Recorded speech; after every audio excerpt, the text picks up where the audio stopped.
Hello everyone, once again एक नया podcast लेके आए हैं and before we start this podcast मैं कुछ कहना चाहूँगा कि एक उम्र के बाद हम अपना घर छोड़ते हैं किसी भी कारण से, चाहे वो अपने स्टडीज़ के लिए हो, चाहे जॉब के लिए हो या कोई पर्सनल रीज़न के लिए हो, लेकिन हम अपने मर्ज़ी से छोड़ते हैं।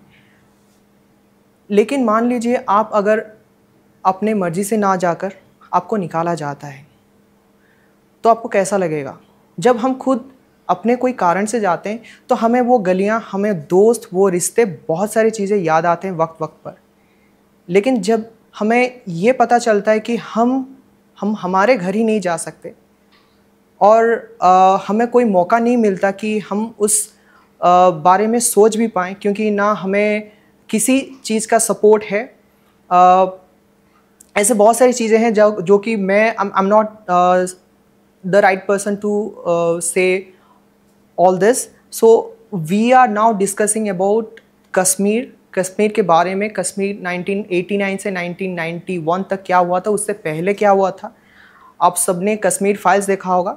उस 3 घंटे मूवीज़ में आई एम श्योर पूरा चीज़ दिखाना it's not possible.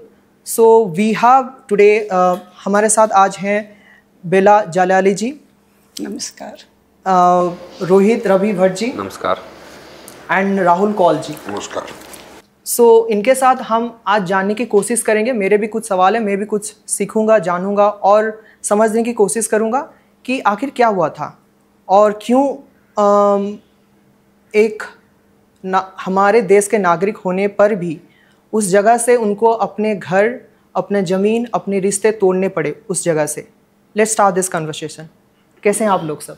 Thank you very much. बिल्कुल ठीक। सुजीत जी, आपने हमको याद किया, आपने कश्मीर को याद किया। So we are thankful to you. और आपके माध्यम से जितने भी आपके श्रोता हैं जो इसको देखते हैं, तो हम ये कोशिश करेंगे कि जो कश्मीर की सच्चाई है, जो अभी तक पर्दे में है, वो जितना हो सके जो वहाँ के मूल निवासी है वो आपके सामने लाएं। So that's the best effort what we can put today. So it's good that you have called us for this podcast. Thank you very much. आपने इससे पहले कुछ पॉडकास्ट देखा है कश्मीर के ऊपर? What was your review after watching? We have been part of the podcast. Okay, मतलब कश्मीर के ऊपर पॉडकास्ट वो देखेंगे जो कश्मीर के बारे में नहीं जानते, जो खुद कश्मीर के विक्टिम है, कश्मीर में जो चल रहा है, वो दूसरा पॉडकास्ट देखने की जरूरत ही नहीं है ना। मतलब we have always remained a part of a podcast which have happened on Kashmir. When we say we, इसका मतलब कि हम, हमारा समाज, हमारे समाज के जितने भी लोग अलग अलग जगहों पे, so the story always revolves around the community. So it's not about particular people, it's about the community at large. So, whatever question that I'm asking, it would be for everyone. So, 1990 तक कश्मीर पंडित को, you can correct मी अगर जहाँ पे मैं गलत बोल रहा हूँ, उनको कई बार अपना घर छोड़ना पड़ा। ऐसा क्या रीज़न और कारण था और इसका क्या सोशल पॉलिटिकल चीज़ें थे जो एड्रेस हो नहीं पाए हैं या लोग समझ नहीं पाए या लोगों को समझाना ज़रूरी है? आई थिंक मैं इसको शुरुआत एक कंटेक्स्ट सेट कर देता हूँ, so that it will be easy बाकी सबको फिर इसके ऊपर बात करना। आपने 1990 तक कहा कि कश्मीरी पंडित समुदाय के काफ़ी पलायन हुए। अगर हम काफ़ी को डिफाइन करें तो कश्मीर 1990 तक हमारे 7 पलायन हुए थे। सो 1339 से 1339 से 1990 तक Kashmiri Pandit community at large, which were the aborigine, जो कश्मीर के मूल निवासी थे, जो कश्मीर की सभ्यता की धरोहर थे, जो कल्चरल कंटिन्यूटी थे इस भारत की कश्मीर के साथ कनेक्ट करने में, वो कश्मीर से 7 बार खदेड़े गए। तो कहने का मतलब ये है कि जैसे एक अलग ही तरह की धारणाएं आप लोगों से सुनते हैं जो इस बारे में अनभिज्ञ होते हैं, जो नहीं जानते कि कश्मीर से लोगों को क्यों निकाला गया। शायद ये 1947 का पार्टीशन था, ये 1947 में पार्टीशन की किसी तरीके की पॉलिटिक्स थी, ये कांग्रेस, बीजेपी या बाकी ऑर्गेनाइजेशंस या पॉलिटिकल पार्टीज का आपस का रिफ्ट था जिसकी वजह से एक कश्मीर से हिंदुओं के ऊपर प्रभाव पड़ा। ऐसा नहीं था, क्योंकि आप देखिए 1947 तक कश्मीर से कश्मीरी हिंदुओं का, जिनको उनके विद्या, उनके वर्ण, उनकी बुद्धि के हिसाब से पंडित भी कहते हैं, तो but I will mostly refer to as Hindus of Kashmir. जो कश्मीर के हिंदू थे वो 1947 तक, जब तक भारत आज़ाद नहीं हुआ था, तब तक हमारे 5 पलायन ऑलरेडी हो चुके थे 1947 से पहले। 47 से पहले 1339 से लेके 47 तक हम ऑलरेडी 5 पलायन हमारे हो चुके थे। 47 में पाकिस्तान बना। अगर जो लोग बोलते हैं कि ये सिर्फ पाकिस्तान की देन है, मैं नहीं कहता कि पाकिस्तान इसका एक पार्ट नहीं रहा 47 के बाद। कश्मीर के अंदर हिंदुओं के अंदर जो भी त्रासदी हुई, लेकिन 47 तक तो पाकिस्तान भी नहीं था। बिल्कुल। तो 47 तक ऐसा क्या था कि कश्मीर में हमेशा जो टारगेट था वो कश्मीर का हिंदू था। आपको एक चीज समझनी पड़ेगी, कल्चरल कंटिन्यूटी के पॉइंट ऑफ व्यू से अगर आप देखें तो कश्मीर भारत की जो सभ्यता है, जो उसकी कल्चरल कंटिन्यूटी है, उसका एक क्रेडल रहा है, जिसको आप पलना बोलते हैं।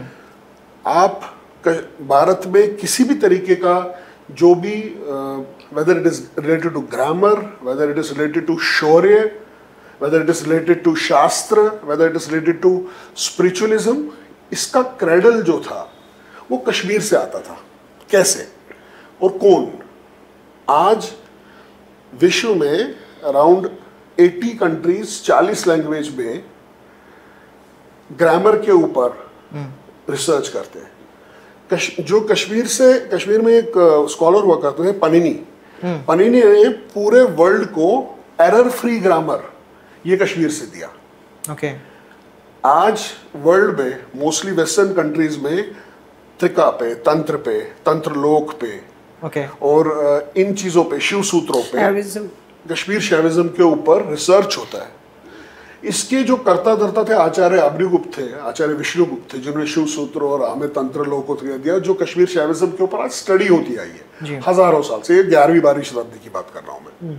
ऐसे कलहन, ऐसे बिलहन, ऐसे मम्मट, ऐसे कितने सारे ऋषि, स्कॉलर्स, कालिदास, जो आप वो भी कश्मीर से थे। बिल्कुल। जो आप नाट्य शास्त्र की बात करते हैं, ये वहां से निकलते। तो it was a cultural continuity जो पूरी देश के अंदर समाती गई और एक अभिन्न अंग रहा कश्मीर। इससे भी अगर पीछे जाएं थोड़ा, आपके व्यूअर्स को बताने के लिए, कश्मीर में एक पुराण है, उसको नीलमत पुराण बोलते हैं, जो ऐसा माना जाता है कि कश्यप के पुत्र नील, जो नागों के राजा थे, नील नाग ने इसको एज ए, जिसको प्रोटैगनिस्ट बोलते हैं, इसको रचा था। बाद में 11वीं-12वीं शताब्दी में जोनाराज, गोनरादा, 2-3 राजाओं के टाइम पे इसको रचा गया, इसको कंपाइल किया गया। बट इसके जो इसका क्रिएटर थे, ये कश्यप के बेटे नीलनाग थे। उस नीलमत पुराण को जब शुरू करते हैं ना, आज भी आप सर्च करेंगे तो आपको नीलमत पुराण ऑनलाइन वर्जन में मिल जाएगा। वो शुरू होता है कि भगवान श्री कृष्ण कश्मीर आते हैं और रानी यशोवती का राज्याभिषेक करते हैं। The first queen of this world, I am saying queen, king तो कितने सारे रहे हैं। The first woman and a queen of this world was Rani Yashovati. I am talking of Mahabharata era, because Kashmir के जो राजा थे उनका रिलेशनशिप कौरवों के साथ था। Okay. So but Shri Krishna said as it is sati sir, ये सती का सर है, सर मतलब सरोवर, ये सती मतलब उमा, पार्वती, उसके खेलने की जगह, उसके क्रीड़ा की जगह है, तो इसको हम निग्लेक्ट नहीं कर सकते। दो यहाँ का राजा हमारे साथ युद्ध में अगेंस्ट था, I will still come there, pay my tribute to Satisar and coronate the queen of Kashmir. Kashyap भूमि, काश्मीर, कश्यप की जो जगह है, उसको मैं कोरोनेट करने के लिए वो यशोवती का कोरोनेशन के लिए आते हैं। तो ये कंटिन्यूटी है कश्मीर के इतिहास की, भारत के संस्कृति और सनातन संस्कृति और हिंदू धर्म के साथ। तो ऐसा क्या हुआ कि कश्मीर के अंदर, अभी जैसे आपने कहा कि आपने जो सवाल पूछा कि इतने सारे एक्सोडस कश्मीर में हुए, इसका रीजन क्या था?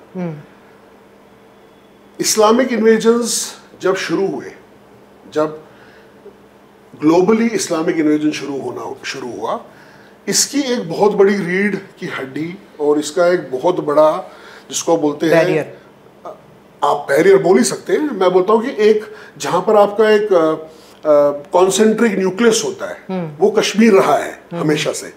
तो जब इस्लामिक इन्वेजन आता था वो बोलते थे कि पहले अगर आप न्यूक्लियस को हिट करोगे तो it will be easy for you to hit the rest of India and destabilise it, and whatever prophecy has been made regarding Ghazwa-e-Hind कि अगर आप हिंदुओं को, भारत के हिंदू को अगर आपको, you have to conquer that and spread the parcham of Islam, so you have to first conquer India, और इंडिया को कॉन्कर करने का मतलब सबसे पहले आप कश्मीर को हिट करो। तो 1339 में 4 स्वात जगह है, वो भी कश्मीर का हिस्सा है बट अभी पाकिस्तान में है। अच्छा। 4 स्कॉलर्स आते हैं, Islam is just on advent, इस्लाम बढ़ता जा रहा था, ये समझने के लिए कि कश्मीर एक स्पिरिचुअल लेवल पे इतना एडवांस्ड कैसे है। So they wanted to understand the spiritual sanctity of Kashmir. वहां आने के साथ साथ 1339 से जितने भी बाद में जो हम बोलते हैं ना, जो एक धारणा है कि सूफी कल्चर जो है वो बहुत अच्छा है, वो सेफ है, ये 4 सूफी ही थे। ये उसी मत के लोग थे। ये सूफिज्म के लिबास ओढ़े कश्मीर में आए थे। और यहाँ पर then there is a huge story. मतलब अगर आप आज भी आपके viewers 7 exodus of Kashmiri Pandits को सर्च करें तो आपको पूरा एक कॉनोटेशन मिल जाएगा। तो 1339 में शाहमीर करके कश्मीर में जो कश्मीर के अंदर जो उस टाइम पे क्वीन थी, Kota Rani, she was the queen of, last queen of Kashmir, उसको तख्त के अंदर म्यूटिनी करके अलग अलग तरीके से he got on the throne and he started the Islamic invasion in Kashmir. और वहां से एक इस्लामिक फोरे शुरू हुआ कश्मीर के अंदर, जहां जबरदस्ती का कन्वर्जन, जहां पर आप पे टैक्सेस लगाना, जहां आपके मंदिरों को ना बदलना, ये कंटिन्यूटी जो थी, ये अगर आप इसको लॉ ऑफ एवरेजेस के हिसाब से देखें तो कश्मीर से मोस्टली हर 100 साल में एक पलायन हुआ है। 1339 से 1990 तक, इफ यू सी 700 इयर्स का जो डिफरेंस है, हर 100 साल में एक पलायन। व्हेन यू से पलायन एवरी इन 100 इयर्स, लोग छोड़ के कहाँ किस प्लेस को जाते थे? देखिए, अगर इसका आंसर मैं आपको कंटेम्प्रेरी टाइम से देता हूँ, आजकल के टाइम से देता हूँ। जब कश्मीर से 1990 में लोग गए, तो majority of the people prefer to be around Kashmir, मतलब जम्मू में, दिल्ली में। फिर जो लोग एफर्ट कर सकते थे, या जो उनके कुछ रिश्तेदार या कोई हिस्सेदार पूना, बेंगलोर, बॉम्बे, चेन्नई, कहीं भी थे, तो लोग स्प्रेड होते गए। मतलब you got into a scattered form. जी, मैं ये सवाल इसलिए समझने की कोशिश करता हूँ, जब इंडिपेंडेंस के बाद तो डेफिनेटली वो इंडिया के अंदर ही आ गए। मान लीजिए वो कश्मीर के आसपास हो, और आप जैसे बोल रहे हैं कि जान पहचान है तो पुणे, बेंगलोर सिटीज़ में आ गए। आज की बात अगर हम अब जाएं तो तब तो खुला आसमान था, तो फिर लोग नहीं, आप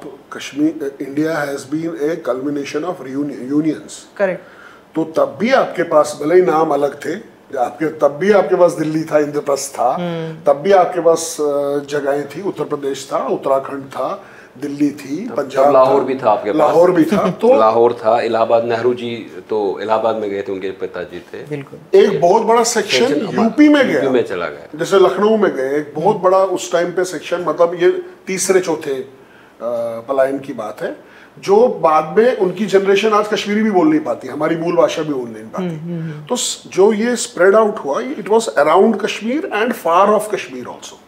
तो स्कैटर जो हुआ समाज वैसे ही गया। और किस वजह से गया? क्योंकि वहां पे जो मेजॉरिटी एक इस्लामिस्ट फोर्स बिल्ट हो रहा था कन्वर्ट होने के बाद, उसने इंक्लूसिविटी को नकारा। उसने बोला ये कश्मीरी हिंदुओं में यहाँ नहीं चाहिए, हमें इनके साथ नहीं रहना। The reason was very simple. जैसे मैंने आपको कहा, आप किसी की सभ्यता पे, आप उसकी कल्चरल कंटिन्यूटी पे अगर चोट मारोगे और उसको डिस्टॉर्ट करोगे, ताकि आने वाले समय के अंदर जैसे टाइम गुजरता जाए, तो जैसे आज हुआ है 90 के बाद, कि आप देखिए हमारी तीसरी चौथी पीढ़ी अभी पलायन में है, वैसे ही कश्मीर के अंदर जो मुसलमान हैं, जो उनकी पीढ़ी भी चौथी पलायन में, मतलब उनने देखा ही नहीं है हिंदू विक्त कश्मीर देखा है उन्होंने, वो भी आज बोलते हैं कि हमें क्या पता मंदिर कैसा था, हमें क्या पता घंटी कैसे बजती थी कश्मीर में, हमें कैसे पता कि शंकराचार्य है, इसको तो हम तख्ते सुलेमान बोलते हैं क्योंकि नाम खत्म कर रहे हैं। ये श्रीनगरी है, जो जल्लोक, जो अशोक के पुत्र थे, उसने इसका नाम श्रीनगरी रखा। हमें क्या पता, हम तो उसको शहर खास बोलते हैं। हमें कहाँ पता कि यहाँ नागों का वास हुआ करता था, अनंत नाग था, वेरी नाग था। ये तो इस्लामाबाद है, So distortion of names, distortion of your cultural continuity, and establishing Islamist ideas and thoughts and invasive force in Kashmir was the major कारण। तो आज अगर कोई भी आपको ये बोलने की कोशिश करे कि कश्मीर के अंदर जो कश्मीर का एक्सोडस हिंदुओं का हुआ है वो पॉलिटिकल रीजन से हुआ है, political was a tool to extract these people out, लेकिन it was just because you are of a different faith. आपकी रिलीजियस क्लींजिंग हुई है, आपको धर्म के नाम पे खदेड़ा गया। और हिंदू क्यों निकले बाहर? क्योंकि उन्होंने बोला कि धर्म और देश बचाने के लिए you have to move out, it's a strategic retreat. हमेशा हुआ, क्योंकि you can not afford to have your women. उन्होंने हमारी कितनी सारी बुक्स जलाई है, पूरी यूनिवर्सिटी जलाई है जो अभी पाकिस्तान में है, पूरी वो महीनों जलती रही। हिंदुओं के जनेऊ जलाए जो मुगल्स ने, या इसके बाद अफगान, उसके पहले अफगान थे मुगल्स। दो मन जनेऊ जलाया जाता था, दो मन जनेऊ जलाए, उनमें से कितने सारे कन्वर्ट हो गए। तो कन्वर्जन वाज सॉफ्ट टारगेट। वो जल्दी से अपने आप को बचाने के लिए, मुझे लगता है जो अभी 90 का ये था उसमें कन्वर्जन नहीं हुआ, उससे पहले हर बारी में कन्वर्जन हुआ है, मास कन्वर्जन हुआ है।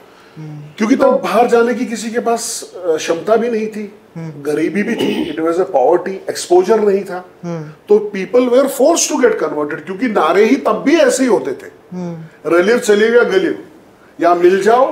I was about to come that stage. इसमें कल मैं एक ऐड करना चाहता हूँ कि हमारे में कहावत है कश्मीरियों में कि कश्मीर में एक समय पे 11 घर ही बचे थे। 11 घर बचे थे। Only 11 houses. कश्मीर में खाली 11 घर ही बचे थे एक समय में। कश्मीरी पंडितों के, कश्मीरी पंडितों के मतलब कश्मीरी हिंदुओं के एक समय 11 घर ही बचे थे। इतना मतलब त्रासदी हुई थी 1400 1500 जब भी हमारे एग्जोडस हुए, राइट, जैसे राहुल जी ने कहा। तो कहने का मतलब ये है जब से भी पीसफुल लोग कश्मीर आए तब से जहाँ वहाँ की माइनॉरिटी कम्युनिटी मतलब हिंदू लोग हैं उन पर जुल्म होता ही गया और उन्होंने अपना धर्म बचाया। अगर आप देखोगे कितने सारे माइग्रेशन हुए। अभी मैं किसी दोस्त से बात कर रहा था कुछ, उसका सरनेम केसरी है। मैं उसको बोला भाई तेरा नाम केसरी कैसे है? बोला हम तो कश्मीर से हैं। मैंने कहाँ से केसरी? बोला हम केसर है ना, कश्मीर में तो केसर है, हमारे पूर्वज निकल गए थे कोई 1200-1300 साल में, 1400 उसमें हम तो निकल गए। फिर तो ऐसे जो लोग हैं ना यहाँ पे सारस्वत किनारे जो जितने भी सारस्वत ब्राह्मण्स हैं वो सारे कश्मीर के, कश्मीर से निकले हुए 1000 ईयर ओल्ड कश्मीरी हैं हम। तो कश्मीर से जब से वहाँ पे ये पीसफुल लोग इन द बेस ऑफ जो कह रहे हैं कि वो सूफी आए वहाँ पे, तब से वहाँ पे हिंदुओं का पलायन हुआ है। एंड एक बात तो सत्य है कि 1990 का मूल एक ही है कि वो कश्मीर को एक इस्लामिक स्टेट बनाना चाहते थे। इस्लामिक स्टेट में कोई दूसरे रिलीजन की कोई जगह नहीं है। गज़वाए हिंद की शुरुआत कश्मीर से करनी थी, बिल्कुल वहाँ से करनी थी। वो तो एक उनका कहना भी था कश्मीर हमारा स्टार्टिंग पॉइंट है, हमें कश्मीर से लेकर कन्याकुमारी तक इंडिया को इस्लामिक स्टेट बनाना है। हम तो हंसते थे तब, लेकिन आज कोई हालात के हिसाब से शायद वो प्लान चल रहा है उनका, बट खैर उसमें मैं नहीं जाऊँगा अभी। मैं खाली ये बोलना चाहता हूँ कि कश्मीरी हिंदू का पलायन इसलिए हुआ क्योंकि वो एक मुस्लिम डोमिनेटेड सोसाइटी में एक माइनॉरिटी की तरह रह रहे थे। जहाँ भी वो मेजॉरिटी में आ जाते हैं, हमारे पीसफुल लोग मेजॉरिटी में आ जाते हैं, वहाँ से माइनॉरिटी का पलायन निश्चित है। चाहे आप ये कश्मीर में देखो, चाहे आप ये केरला में देखो, चाहे आप ये वेस्ट बंगाल में देखो, चाहे आप ये केरला में देखो, या कहीं और तमिलनाडु में कहीं देखो। तो जहाँ भी ये मेजॉरिटी में आ जाते हैं वहाँ माइनॉरिटी का रहना मुश्किल है। चाहे वो हिंदू हो, चाहे वो बुद्धिस्ट हो, चाहे सिख हो, चाहे क्रिश्चियन हो, चाहे बौद्ध हो, वहाँ पे माइनॉरिटी में, तो वहाँ से उनका पलायन निश्चित है। ये आप हम सबको समझना चाहिए। कश्मीरी हिंदू पिछले 35 साल से चला रहा है कि हमारा जो पलायन है उस पर एक कमीशन बिठाओ, क्यों हुआ, उसके रीजंस क्या है। कोई सुन नहीं रहा है क्योंकि कोई इनको एक्सपोज नहीं करना चाहता हम जो कह रहे हैं। ये सिर्फ कश्मीरी पंडितों की बात नहीं है, ये हिंदूज की बात है। बिल्कुल, ये कश्मीरी पंडित एक छोटा सा टुकड़ा है उसका, ये पूरे हिंदुस्तान भारत की बात है, पूरे हिंदुओं की बात है। हम अगर ऐसे ही करते रहेंगे तो फिर और एक और बात हमें ध्यान में रखनी पड़ेगी कि भाई आप बोलेंगे कि ये कश्मीर में ही क्यों शुरू हुआ। कश्मीर का जो एक्सेस था, जो हिमालयन एक्सेस था, it was a very easy access for many invasions, whether it was Afghan invasion या उस टाइम पे बाद में मुगल भी आए या बाद में मीर कासिम भी, बहुत सारे लोग जो कश्मीर, उनको ईजी था ये पहाड़ के रास्ते से कश्मीर में आना। और एक बार जब वहाँ कन्वर्जन और कश्मीर की जो ज्योग्राफी, जो उसकी demography, topography rest of India से इतनी कटी हुई थी कि इट वाज वेरी इजी। आप यहाँ फोर्स अगर इम्पैक्ट करते हैं तो आप यहाँ कन्वर्जन इजीली कर सकते हैं। अच्छा। और इसको पहले हिट करो क्योंकि ये कल्चरल सेंटर है इंडिया का। इसको अगर आप डिस्टॉर्ट करते हो तो आप इसका umbilical cord rest of India से काट दोगे तो आपके लिए पहले एक विंडो खड़ी होगी, एक इस्लामिक कोहेसिव फोर्स की, जहां से आप भारत को देख सकते हो आप कि हम कैसे एंट्री लें। क्योंकि आपने एक पा लिया 1900, देखिए ना 1339 तक Kashmir was a 100% Hindu state, which is unimaginable. और ये अकेला ऐसा प्रदेश था, यहाँ मैं आपको थोड़ा सा ड्रिफ्ट होके बता रहा हूँ, जहाँ पर ना कोई सब कास्ट है, ना कास्ट है, ना वर्ण है, हर कोई कश्मीरी पंडित है। एवरीबडी इज अ ब्राह्मण। Okay. So Lalitaditya Muktapid, when he was there as a king, he set up a particular administrative system. उसने बोला जब हम वॉर में जाएंगे सब लोग अपने घरों से वॉरियर्स की तरह तैयारी करो। अब समय पीस का है तो गेट इनटू स्पिरिचुअलिज्म, पाठ पठन करो, अपनी पुस्तकें लिखना शुरू करो, फोकस ऑन स्पिरिचुअलिटी। अभी खेती का टाइम है, फोकस ऑन दैट। और वो सेंट्रल एशिया से कावेरी बेसिन तक जहां जहां उसने जीता उसने यही नॉर्म सेट किया। तो इसीलिए हमारे यहाँ पर आज जो सब्जी बेचता है अगर सपोज वो भी ब्राह्मण है, जो बेकरी वाला है वो भी ब्राह्मण है, जो दुकानदार है वो भी ब्राह्मण है। क्योंकि एक नजरिया रहता है कि अगर ब्राह्मण है तो सिर्फ मूर्ति पूजा करेंगे या भगवान को पूजा करेंगे। Kashmir was in that sense very advance spiritually. अगर आप देखिए कश्मीर से बहुत बड़े बड़े स्कॉलर्स और सेंट्स निकले हुए हैं। जैसे आप, मैं आपको कश्मीर शैविज्म की बात कर रहा हूँ, जिसको आज पूरा विश्व जिसको समझने की कोशिश करता है, वो इस चीज से बहुत अलग है। मतलब मूर्ति पूजा, भाव, भावना, सद्भाव, सद्भावना, एक बेसिक लेवल ऑफ स्पिरिचुअल एक सीढ़ी है कश्मीर के उधर के लिए। So they believe in a very different approach towards spirituality.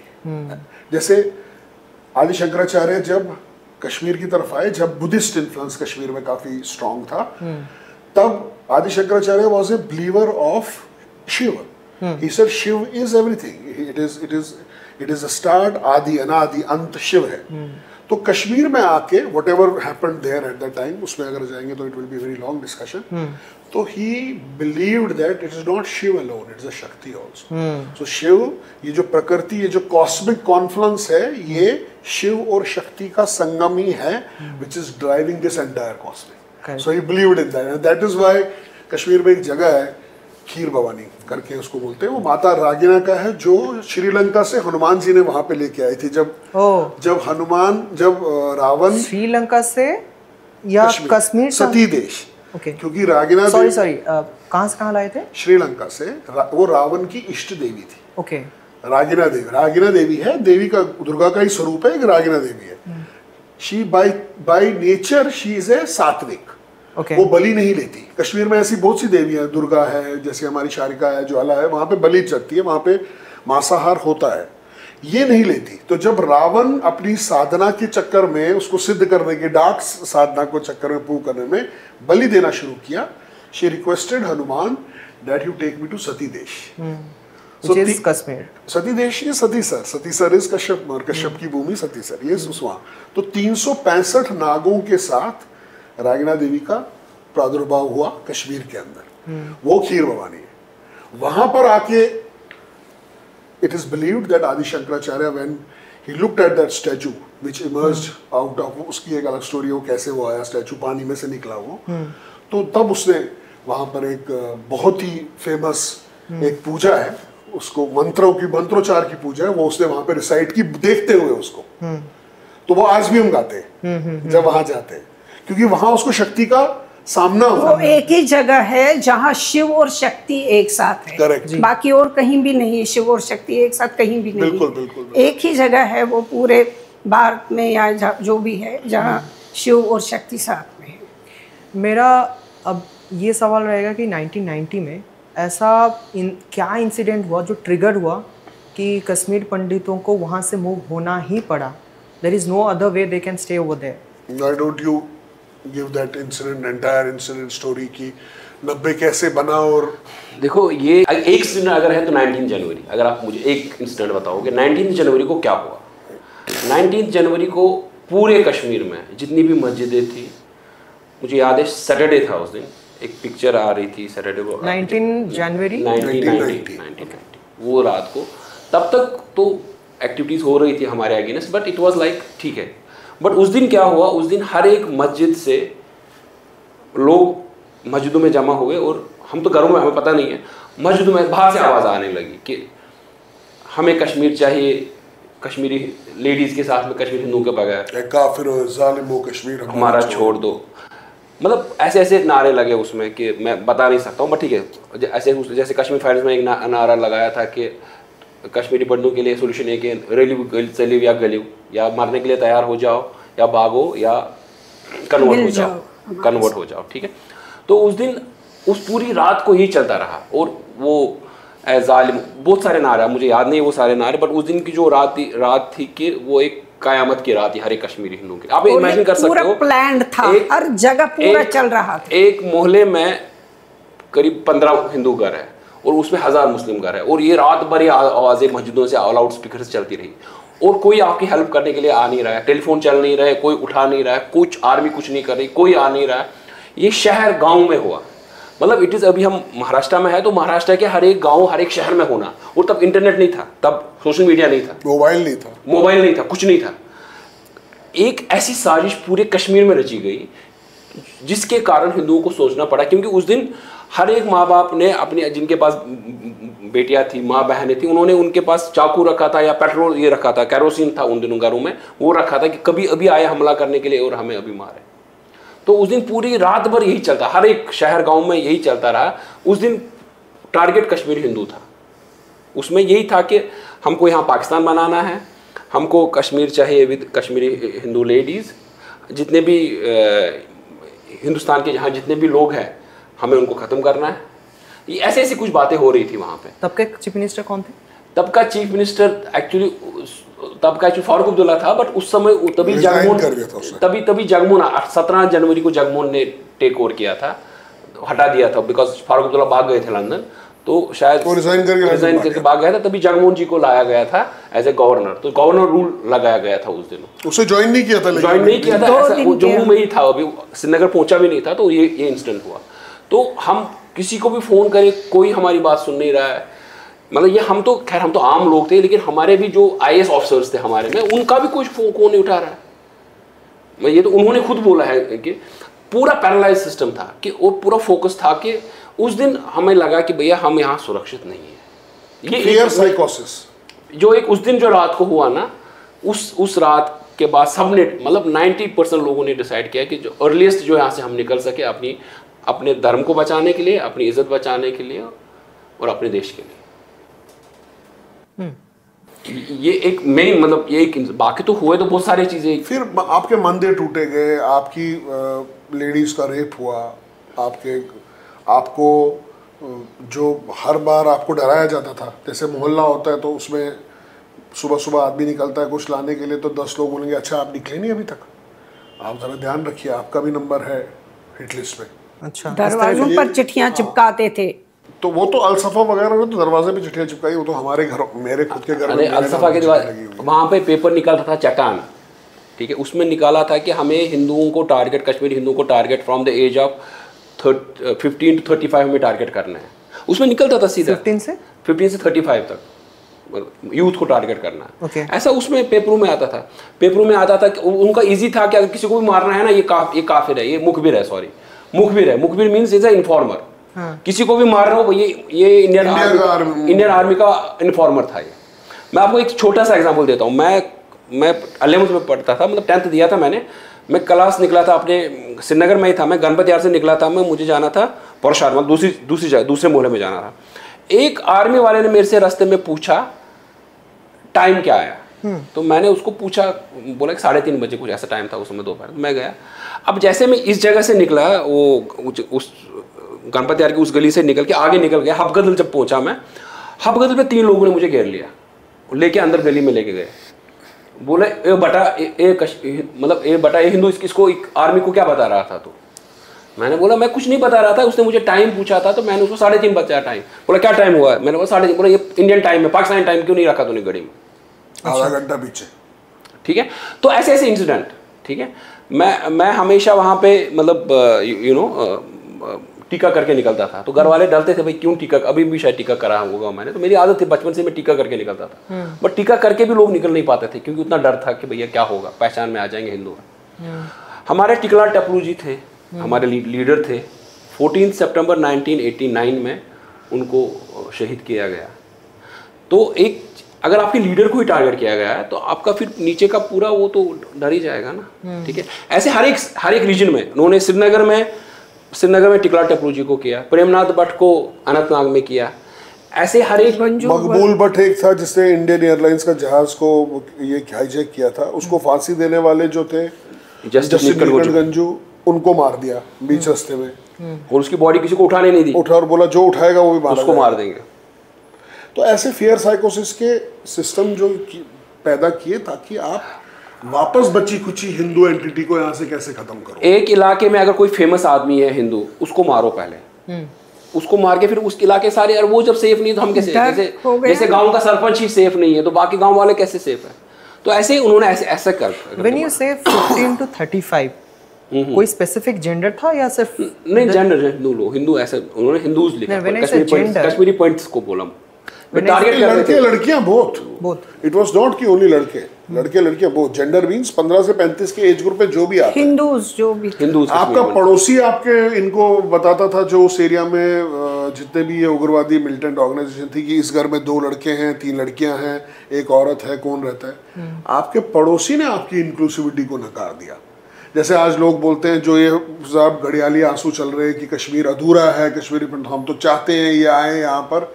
आपका पड़ोसी जो आपके साथ उठता बैठता है वो अगर इन्फॉर्मर बनता है कि इस घर में कितनी औरतें हैं बताने के लिए, क्योंकि आपको भी आपके खुद के दोस्त उस मिलिटेंट ऑर्गेनाइजेशन में हैं, तो जिसमें से कभी कभी कुछ लोग आपके पास आके बोलते हैं अगला नंबर तेरा है तो निकल, मैं नहीं चाहता कि तेरी बहन जो कल तक मेरी बहन थी कुछ हो जाए। ऐसे इंसिडेंट भी हमारे साथ हुए, तुम निकलो। ऐसा भी है कि हम तो कुछ नहीं, हम तो आपको नहीं मारेंगे, लेकिन दूसरे गांव से आएंगे, दूसरे उसको क्या करेंगे? और हम तो डर रहे हैं, हम कुछ नहीं कर, हम तो खुद डरे हुए हैं, हमें भी बंदूक से मार सकते हैं, हमें भी मार सकते हैं। इसे आपको अभी भी आजकल भी वही रीजन कह रहे हैं, आजकल हम तो खुद डरे हुए थे, उससे हम आपको कैसे बचाते हैं? तो ये सब। बट 47 में भी इससे ज्यादा हो गया था, लेकिन 47 का तब ये था कि लोकल्स के हाथ में गन नहीं था, चाहे उनके अंदर क्या था, दिमाग में हमेशा ही ये था, लेकिन उनके हाथ में AK-47 नहीं था, उनके हाथ में गन नहीं था। तो वो हम जैसे मेरे नानी के यहाँ वहाँ सबको मारा गया था, मेरे मामाओं को या क्या 24 जेंट्स को मारा गया था, लेकिन वो सहारा लेने लगे उन्हीं मुस्लिम से जो लेडीज बच गई। उनके मन में उन्होंने लूटा था, उनके घरों को भी लूटा था, लेकिन फिर भी मतलब उनके हाथ में गन नहीं था तो थोड़ा सा डर नहीं था। लेकिन अभी की हालत यही थी कि गन जो हाथ में एक एक के था वो फील करते थे, वो देखते थे कि उनके हाथ में है। पहले 1947 की बात कर रही थी, तब तो गन हाथ में नहीं था, तब तो हाँ, अब ये 1990 में गन था, जो गन हाथ में था, 90 में गन्स थे, 1947 में चाहे हम अनसेफ ही थे तब भी। 1990 में एक औरत होना कितना मुश्किल था उस वक्त, उस जगह। एक क्या, सॉरी, औरत होना कितना मुश्किल? एक औरत उस जगह, औरत होना मैं बताऊंगी, जब से हम पैदा हुए ही थे ना तभी से औरत होना मुश्किल था। हमें स्कूलों में भी बोला जाता था कि सर नीचे करके जाना स्कूल, और कोई कुछ बोले तो चुपचाप रहना, जवाब मत देना, और ऐसे ही वापस आ जाना। कितने हम बसों में चढ़ते थे तो पीछे से कितने गलत हरकतें करते थे हमारे साथ, क्या क्या करते थे। मैच एक होता था इंडिया पाकिस्तान, तो तब तो हालत ऐसी हो जाती थी कि उस दिन लड़कियां तो घर से निकलती ही नहीं थी, जिसको कोई भी भाई या कोई भी फादर्स हमको बाहर घर से बाहर निकलने ही नहीं देते थे उन 2 दिनों में, जब तक वो, कभी तो हमने स्कूल तक मिस किए हैं अगर मैच होता था, और अगर इंडिया जीता तो ज़्यादा ही हालत बुरी हो जाती थी। हमेशा ही मुश्किल था, वो एक दिन की बात नहीं है, मैंने तो बचपन से ही देखा हुआ है कि हमारे लिए कितना मुश्किल था। दोनों केस में इंडिया जीतती भी है तो भी शीशे टूटने थे, हारती तो भी टूटने थे, या तो खुशी में या तो उनके दुख में, गम में, दोनों सूरतों में हमको रोना ही था, और टारगेट जो रहते थे हम ही रहते थे। और इसके अंदर ऐसे जैसे बोलते हैं कि नॉन स्टेट एक्टर्स पाकिस्तान से लोग आए, वो ट्रिगर थे, लेकिन जो उनको प्लेटफॉर्म जिन्होंने दिया वो वहाँ का लोकल आदमी था। और वो क्यों दिया? Because the connectivity was only one thing, that you are a Muslim, I am a Muslim. The Islam is a common factor which will drive this kafir, this non-believer out of this place. और जब यहाँ से जाएगा तो इसकी जितने भी आस्था के प्रतीक हैं उसको ख़त्म करना ज़रूरी है, ताकि over a period of time it will die its own death. यहाँ कुछ नहीं बचेगा, मंदिर नहीं बचेंगे, नाम ही नहीं बचेंगे।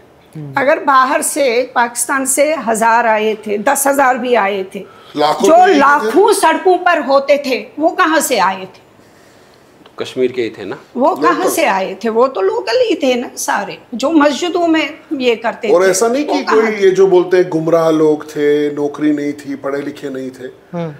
जिस टाइम पे जुलूस निकलते थे उस टाइम पे blue collared people, white collared people were in front, engineers, doctors, lawyers support देते थे कि हम जिहाद की मूवमेंट को सपोर्ट करते हैं। Professors, engineers, bar council of Kashmir, आप सर्च करिए, बार काउंसिल ऑफ कश्मीर ने अनकंडीशनल सपोर्ट दिया है हुर्रियत कॉन्फ्रेंस को, जो अमलगमेशन था सारी टेररिस्ट ऑर्गेनाइजेशन का। हम इनको अनकंडीशनल सपोर्ट देते हैं कि यहाँ से कश्मीर से अंदर से आप इंडियन एस्टेब्लिशमेंट और इंडियन ट्रेड्स को ख़त्म करो। 1990 के बाद कश्मीर की पॉपुलेशन, कल्चर उस जगह पे या कहीं पे भी जो हो, क्या बदलाव आया? क्या चीज़ें चेंज में आप लोग देखें कि क्या 1990 के बाद ऐसा क्या चीज़, डेफिनेटली जो हुआ बुरा ही हुआ, उसके बाद क्या चेंजेस आए उसके बाद in terms of population, in terms of your culture, whatever you want to observe, preserve? Sorry, देखिए, आपका कल्चर, आपकी कंटिन्यूटी, आपकी लैंग्वेज, आपके रिचुअल्स वो तभी जिंदा होते हैं जब आप अपनी ज़मीन के साथ जुड़े होते हैं। सो आई एम सेइंग, जो जहाँ से होता है उसकी कल्चरल कंटिन्यूटी उसकी लैंड से, दैट्स कॉल्ड लैंड कॉन्शियसनेस। क्योंकि आपकी जो आस्था के प्रतीक होते हैं वो जगह के साथ जुड़े होते हैं। आपको अगर किसी जगह से बाहर खदेड़ दिया गया और फिर आप अपनी आइडेंटिटी ढूंढेंगे, आप कहाँ ढूंढेंगे? आज अगर मैं महाराष्ट्र में हूँ, महाराष्ट्र में अगर गणपति का प्रोग्राम होता है, लोग अपने घर जाते हैं, जैसे लोग अपने गाँव जाते हैं और वहाँ पर अपनी फैमिलीज़ के साथ ही मनाते हैं। ऐसे बहुत से त्यौहार होते हैं।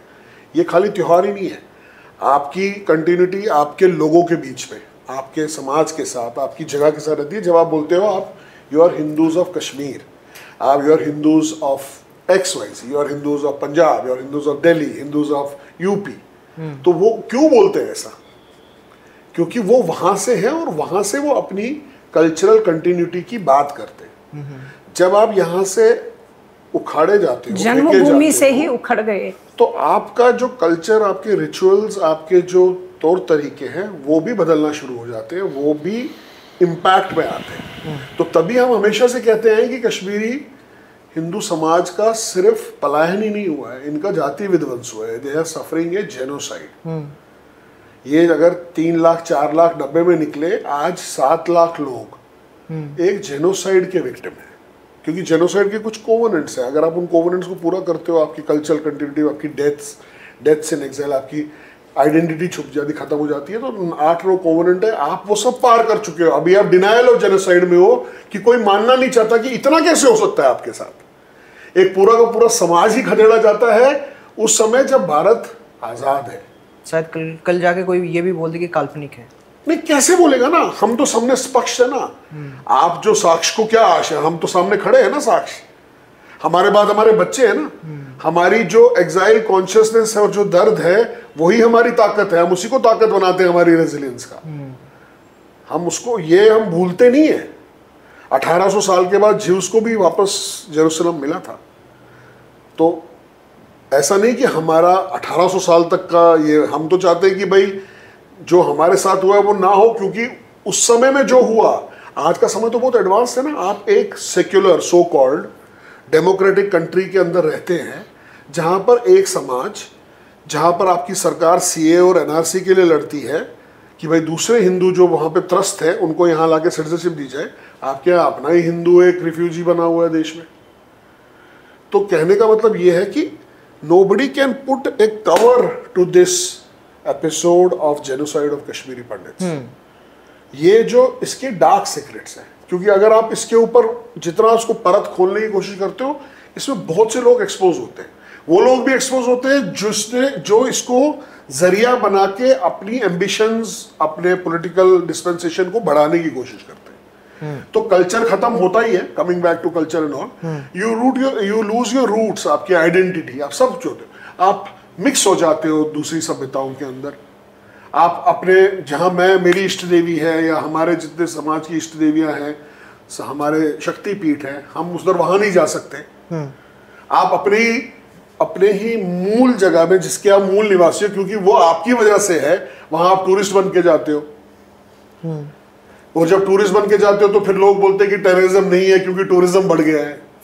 अच्छा, तो ये ऐसी चीजें हैं जो इस पे संज्ञान लेने की जरूरत है। इसमें पर से जो हिंदू सेंटिमेंट हमारे देश का है उसको संज्ञान लेने की जरूरत है। मतलब ये जो हो रहा है ये हमारे साथ ही नहीं सिर्फ हो रहा, इसका मल्टीप्लाइंग फैक्टर पूरे देश के अंदर शुरू हो चुका है। मतलब 50 कश्मीर तो ऑलरेडी मैं आपको गिना सकता हूँ। जैसे जो आप मालदा ले लीजिए, आप बेंगलोर के बेरमपट्टा लीजिए, आप वेस्ट बंगाल ले लीजिए, आप असम ले लीजिए, वहाँ के रीजन्स में आपको गिना सकता हूँ कि जहाँ पर कश्मीर लाइक पैटर्न बन रहा है, जहाँ पर रोहिंग्या का इन्फ्यूजन है, वहाँ मुस्लिम डोमिनेशन बढ़ी है। आपके महिलापुरम चेन्नई के अंदर एक गांव पूरा मुस्लिम इस्लामिक ये कर दिया डिक्लेयर इन लोगों ने, और बोला कि यहाँ पर आप मंदिरों में पूजा नहीं कर सकते क्योंकि ये सारा एरिया हमारी मेजोरिटी है। फिर हाई कोर्ट ने दखल देके बोला बोलो पागल हो गए हो क्या। लेकिन उस टाइम पे आप कहाँ जाते? उस टाइम पे तो आपको बोला कि मंदिर भी तोड़ दो, इनका घर भी तोड़ दो, इनके घर भी ले जाओ, इनको लूटो, इधर रेप भी होंगे, मारा भी जाएंगे, आरे पे भी काटे जाएंगे, बच्चे तो छोटे होते हैं, उनको बचाना है। तो व्हाट वुड यू डू? आप 2% 3% हो 98% में।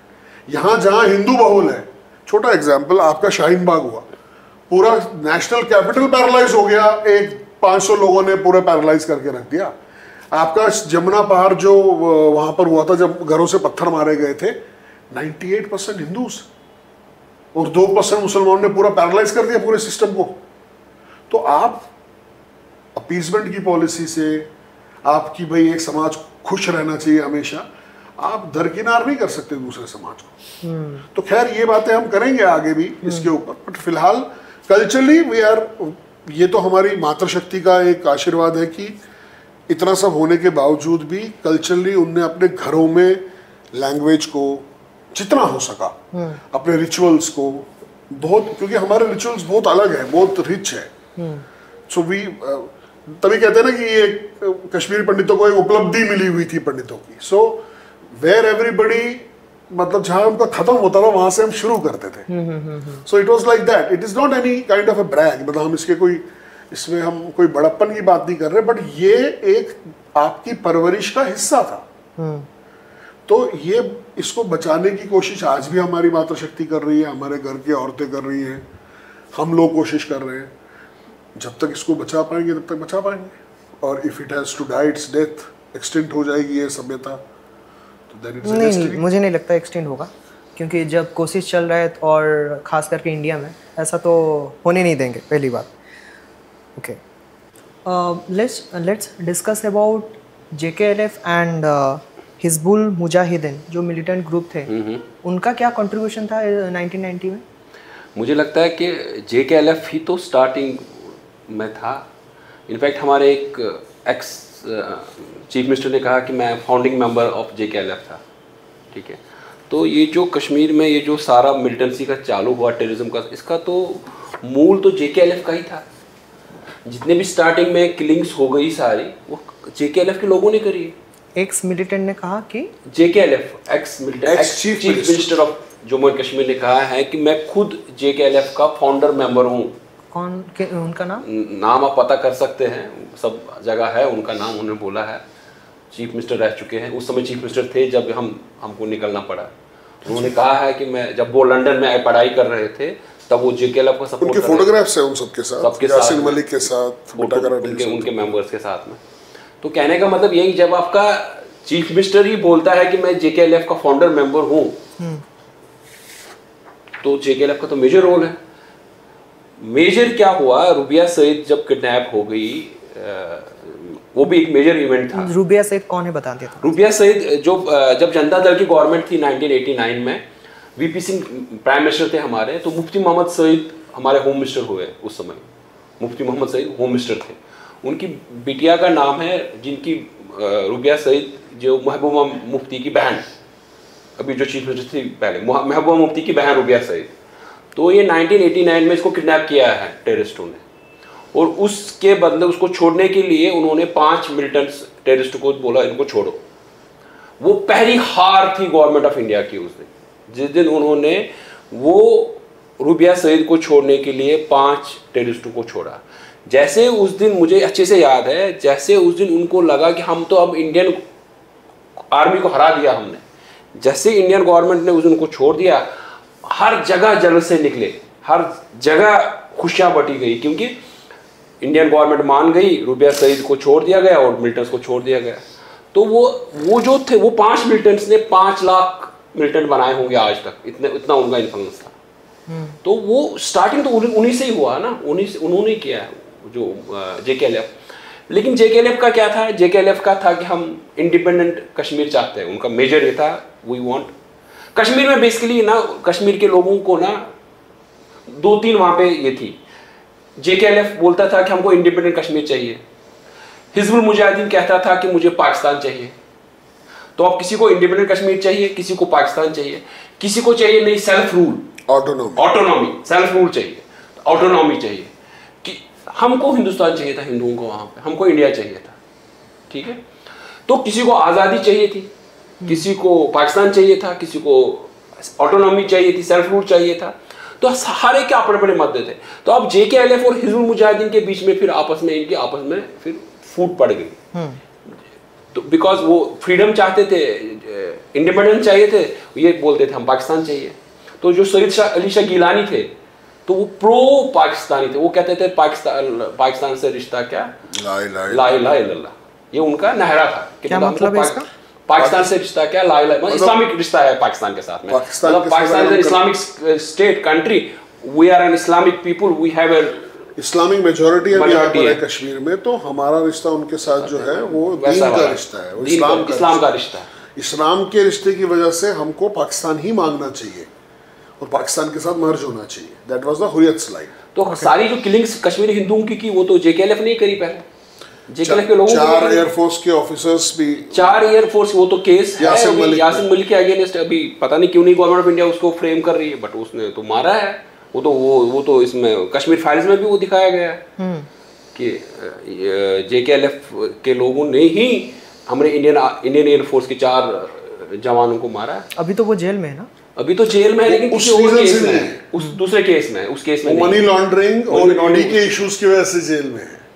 ये केस उस पे आया कश्मीर किलिंग्स के कारण नहीं है। वो किलिंग के नाम पे के कश्मीर के अंदर जितनी भी किलिंग्स हुई, जितने FIR लॉन्च हुए, एक भी आदमी को सजा नहीं मिली। अब मैं आपको एक चीज़ बताता हूँ कि मतलब जैसे कश्मीर में, जैसे राहुल जी ने कहा, एक भी हम निकले मेरे पिताजी निकले मई में निकले 1990 में, तो लेकिन मेरी ग्रैंड मदर ने बोला मैं नहीं निकलूँगी, क्योंकि मेरे गाय है यहाँ पे, मेरे ये है, घर है, ये है, मैं मरूंगी तो इधर ही मरूंगी। हमने सोचा चलो ठीक है। अब जब नहीं निकले उस समय, बिकॉज डैडी को खतरा था, उसको ऑलरेडी वहाँ के लोगों ने बताया था, नेबर्स ने, भैया आप यहाँ के, मतलब ही इज़ एन मतलब बड़ी फेमस पर्सनैलिटी है कश्मीर के मेरे पिताजी, तो भैया आपको खतरा है। तो अब खतरा नहीं उठा, उन्होंने बोला चलो ठीक है। तो मेरी ग्रैंड मदर उधर रह गई, 1990 मई में रह गई वहाँ पर। अब उन दिनों फ़ोन वो नहीं रहते थे। अब 9 अगस्त को फ़ोन आता हमारे पास कि आपकी ग्रैंड मदर की डेथ हो गई। अब कैसे करके हम गए वहाँ पे कश्मीर में, मैं शॉर्ट में बताऊंगा आपको। गए 72 ईयर लेडी यार, उसका किसी से कुछ लेना नहीं है, बट जैसे हम वहाँ गए तो साफ पता चला कि उसका गला दबा दिया गया, साफ पता चल गया, मतलब ऐसा कुछ नहीं था, उसके निशान थे यहाँ पे। बट लेकिन जब हम पोस्टमार्टम की रिपोर्ट हमने मांगी, बोला इसका हार्ट अटैक हो गया। पोस्टमार्टम नहीं हुआ? पोस्टमार्टम किया, बट उसमें रिपोर्ट में आया कि भैया इसका हार्ट अटैक हुआ है, उन्होंने चेंज किया था। तो 1990 में जो पूरा सिस्टम था ना, वो उनका ही था ना, पुलिस उनकी थी, जुडिशरी उनकी थी, हर चीज उनके साथ, हर चीज उनका ही थी। आप ये देखो कश्मीर फाइल्स में दिखाया गया कि जो मिलिटेंट्स जाते थे एक जगह से दूसरी जगह, वो एम्बुलेंस में जाते थे। जो सारा आपका सामान जाता था, जो बंदूक के बम वो एम्बुलेंस में जाता था। उसको आर्मी भी रोक नहीं, उसको लगता है एम्बुलेंस में पेशेंट जा रहा है, वो मिलिटेंट जा रहा था उसके अंदर। ऐसा तो काम हुआ कश्मीर में 90s में। तो ये सब चीजें हैं जो लोगों को पता भी नहीं है। हमने किसी को एक आपको कोई मेन मीडिया अभी बात निकली तो मैंने अपने ग्रैंड मदर किया, बट मैं ये बोल रहा हूँ कि एक 72 ईयर लेडी भी सेफ नहीं थी अपने घर में, जो किसी को लेना नहीं था, अपने काम में ही थी। बट हाँ, शायद उनको पसंद नहीं आया। अब एक हिंदू लेडी एक घर में है, पूरा उसने घर बचा के रखा है, शायद उसके लिए क्या किसने क्या किया कोई बोल नहीं सकता।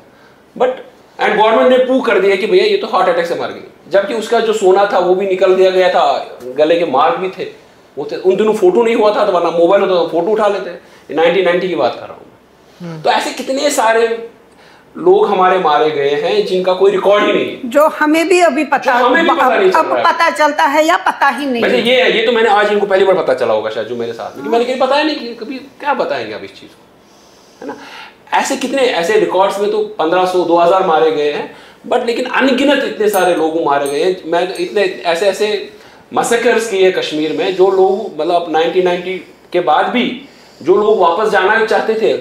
अब देखो वंधमा मसकर 98 में हुआ है, नादीमर्ग 2003, नादीमर्ग में 2003 में हुआ है, 24 लोग मारे गए। ऐसे लाइन में लगा के हिंदू आइडेंटिफाई करके मार दिया गया।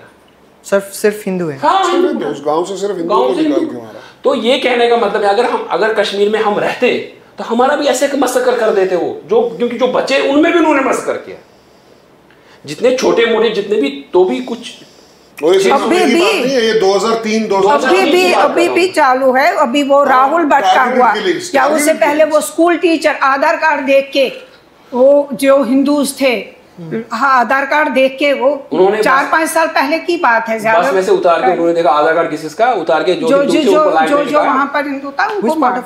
Which part of Kashmir this is? ये राजौरी में हुआ था, पुंछ राजौरी में हुआ था ये वाला पार्ट। वो पहला तो नंदिक मार्ग और छत्तीस सिंहपुरा और वंधमा, तो आप ये तो डॉक्यूमेंटेड है, आप देख लीजिए।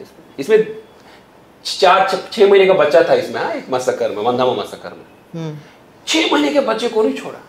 72 ईयर मेरी ग्रैंड मदर, 6 महीने के बच्चे का तो उसको पता ही नहीं कि मैं कौन, पता ही नहीं, वो मार दिया भैया, हिंदू था, उसमें क्या है, काफिर। तो ये सब कहानियां हैं। ये तो कश्मीर फाइल्स में जो दिखाया गया है ना, वो तो 2% भी जो लास्ट का जो सीन था ना, वो 24 का मारा गया, वो वंधमा मसकर था। हाँ। जो लास्ट वाला गोली से मार दे, वो छोटे बच्चे को भी मार दिया, तो उसने वो 6 महीने वाला नहीं दिखा, उसने वो बड़ा वाला दिखाया, बट वो वंधमा मसकर था। कश्मीर फाइल्स में दिखाया गया गिरजा टिक्कू को जो बीच में आरे में से काट दिया गया रास्ते, ऐसे ही। वो तो नर्स थी, वो तो बेचारी जम्मू भाग गई थी, उसको बोला गया तेरी सैलरी लेने के लिए वापस आ जा, कोई प्रॉब्लम नहीं होगी। उसको बुला के उसका मल्टीपल मास रेप हुआ उसका, और उसके बाद उसको आरे पे जिंदा काटा गया। मतलब ऐसे इंसिडेंट्स है ना, जो कहीं डॉक्यूमेंटेड भी नहीं है, किसी को पता भी नहीं है, बट एक जिसको कहते हैं जेनोसाइड हुआ हमारे साथ में, क्योंकि हम हिंदू थे। कश्मीर फाइल देखने के बाद भी कुछ लोग बोलते हैं क्या ये सच है, ऐसा हुआ था? मतलब हिंदुओं को भी अभी यकीन नहीं हो रहा है कि ये सच है, तो वो लोग तो मानते ही नहीं है, सब झूठ है। वो लोग तो कभी सच इतना डरावना होता है कि लोग उसको झूठ मानने लगते हैं।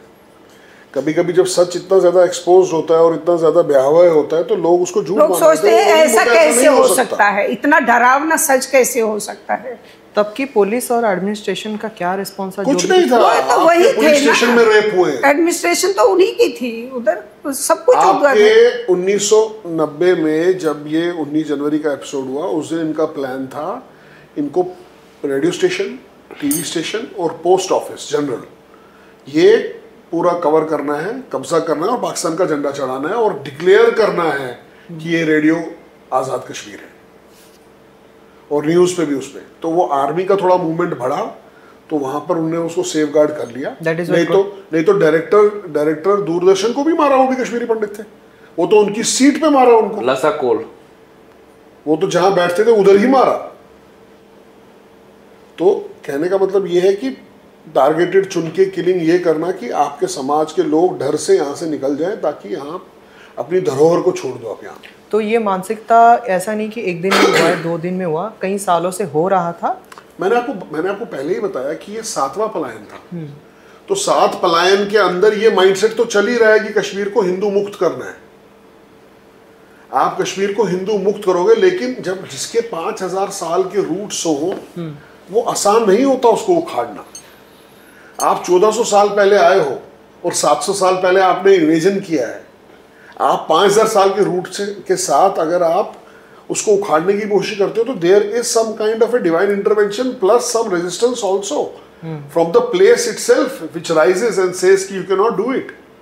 आप कैसे उखाड़ोगे? आज तो 36 साल से ये आजादी के भी नारे चला रहे हैं ना, कौन सी आजादी मिली इनको? तो कहने का मतलब ये है कि there is always a resistance, either it is a cosmic resistance और resistance which is created by people, जो बचे हुए लोग भी थे। ये बोलते हैं कि भाई सब कश्मीर में ऐसे नहीं थे, सब नहीं थे। ये भी एक बात चलती है, एक मिथ चलता है कि कश्मीर में सब ऐसे नहीं थे। मैं बहुत सिंपल एग्जांपल इस चीज का देता हूं कि आपके पास ये पानी की बोतल है, ये पूरी भरी हुई है, इसमें आप अगर 5 ड्रॉप जहर के डालोगे, आप पियोगे? तो सिस्टम, पूरा सिस्टम आपका करप्टेड है, आपका एडमिनिस्ट्रेटिव सिस्टम करप्टेड है, आपके लोग सारे हैं, क्योंकि सब लोग दीन के साथ जुड़े हुए हैं। दे फील दैट हम लोगों ने विक्ट्री पा ली, कश्मीर को इस्लामाइज कर लिया हमने।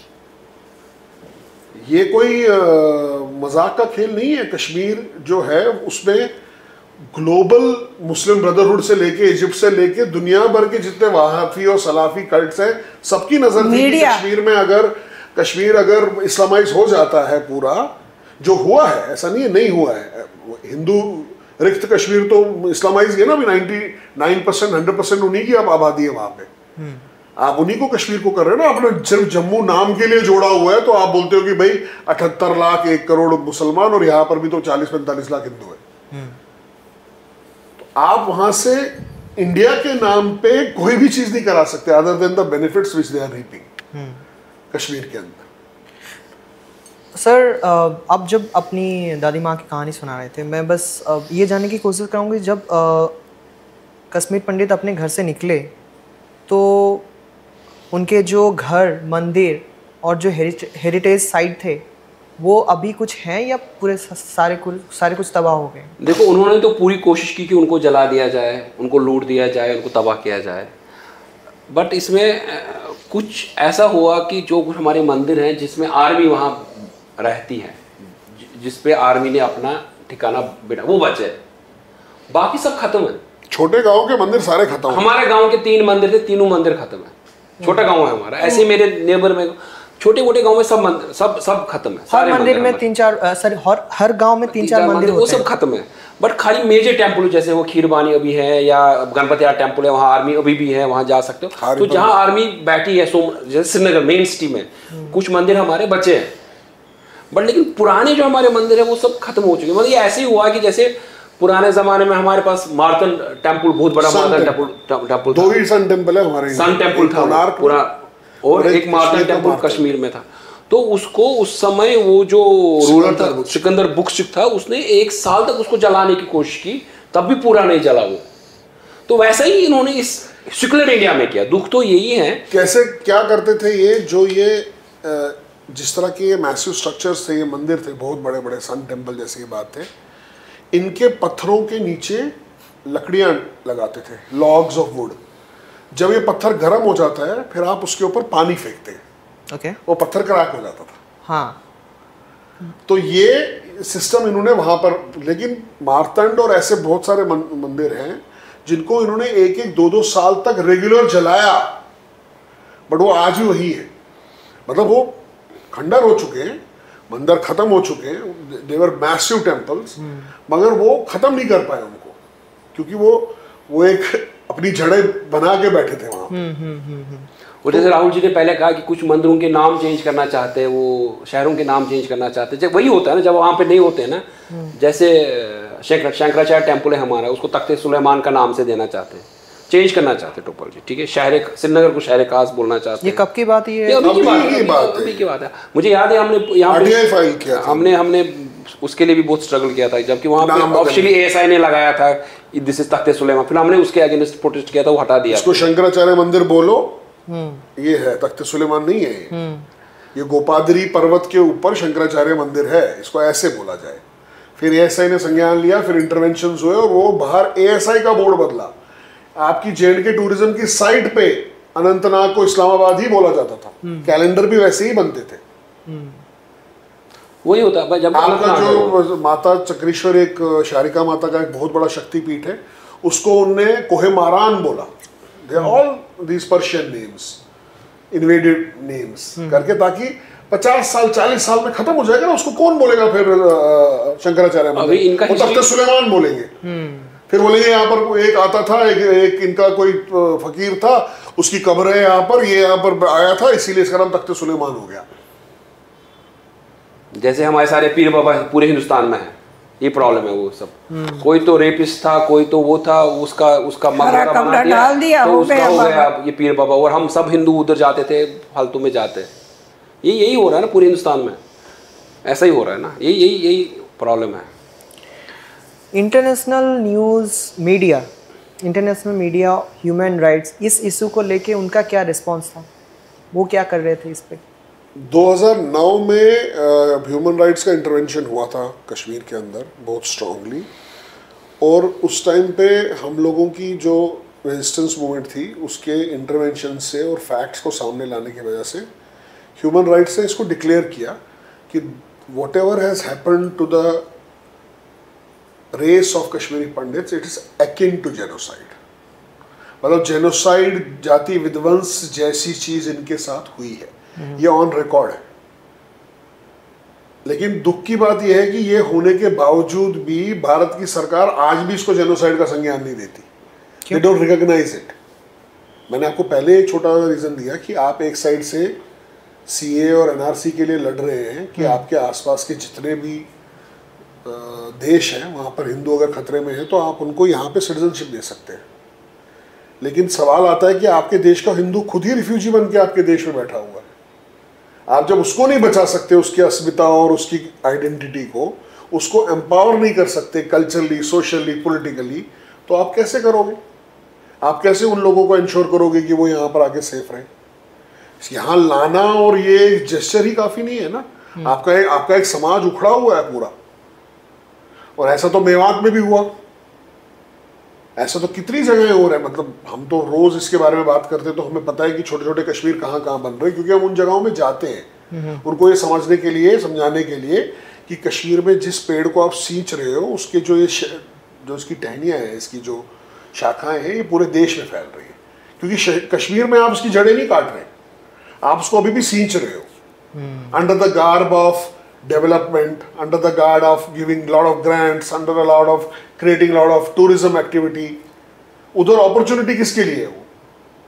अगर मैं वहाँ का मूल निवासी हूँ, मैं बोलता हूँ कि चलिए मेरे 5 ही लाख लोग हैं 90 लाख में से, 7 लाख मैं बोल रहा हूँ एग्जाम्पल के लिए, तो मैं बोल रहा हूँ कि अगर मेरे 5 से 7 लाख लोग हैं, अभी 1.5-2 लाख लोग हमारे आउट ऑफ इंडिया है, तो मैं भारत की बात कर रहा हूँ, तो ये जो लोग हैं ये अगर कश्मीर के मूल निवासी हैं, इनको क्या एडवांटेज मिल रहा है? आप वोटिंग के टाइम पे हमको बोलते हो आप कश्मीर में अपना वोट ट्रांसफर करो, और जब कश्मीर के इलेक्शन हो गया वहां वोट डालो। जब मैं उस असेंबली में ही, उस कॉन्स्टिट्यूशन में ही नहीं हूं, उस कॉन्स्टिट्यूंसी में ही नहीं हूं, मैं वोट किसको डाल रहा हूं? वो मेरे लिए है ही नहीं, मैं तो एग्जाइल में हूं। ट्रू। तो मैं वोट देके किसका भला कर रहा हूं? तो ये एक ज्वलंत क्वेश्चन है, दे आर बर्निंग इश्यूज जिनके ऊपर संज्ञान तो लेना ही पड़ेगा किसी ना किसी को। तो ये जो नंबर आप बोल रहे हैं 7 लाख, ये नंबर 1990 में था या आपकी नंबर है? नहीं, 1990 में करीब 3 लाख के आसपास था। अगर आप मल्टीप्लायर फैक्टर देखें सेंसेक्स के हिसाब से कैसे बढ़ता है, या आपका जो ग्रोथ रेट होता है, उसके हिसाब से आज हम कहते हैं कि 7 से 8 लाख लोग होने चाहिए हमारे समाज के जो बचे हुए। इसीलिए हम ये बोलते हैं बचे हैं, लेकिन फिर भी अपनी जगह नहीं है, पूरे वर्ल्ड में फैले हैं, पूरे देश में फैले हैं। सिर्फ देश में नहीं, पूरे वर्ल्ड में फैल गए, क्योंकि जाना पड़ा तो फिर एजुकेशन भी बाहर हुई, फिर उस हिसाब से फिर बाहर भी जाना पड़ा। अभी एक ये फैलाया था कि पनून कश्मीर के साथ यूथ नहीं है।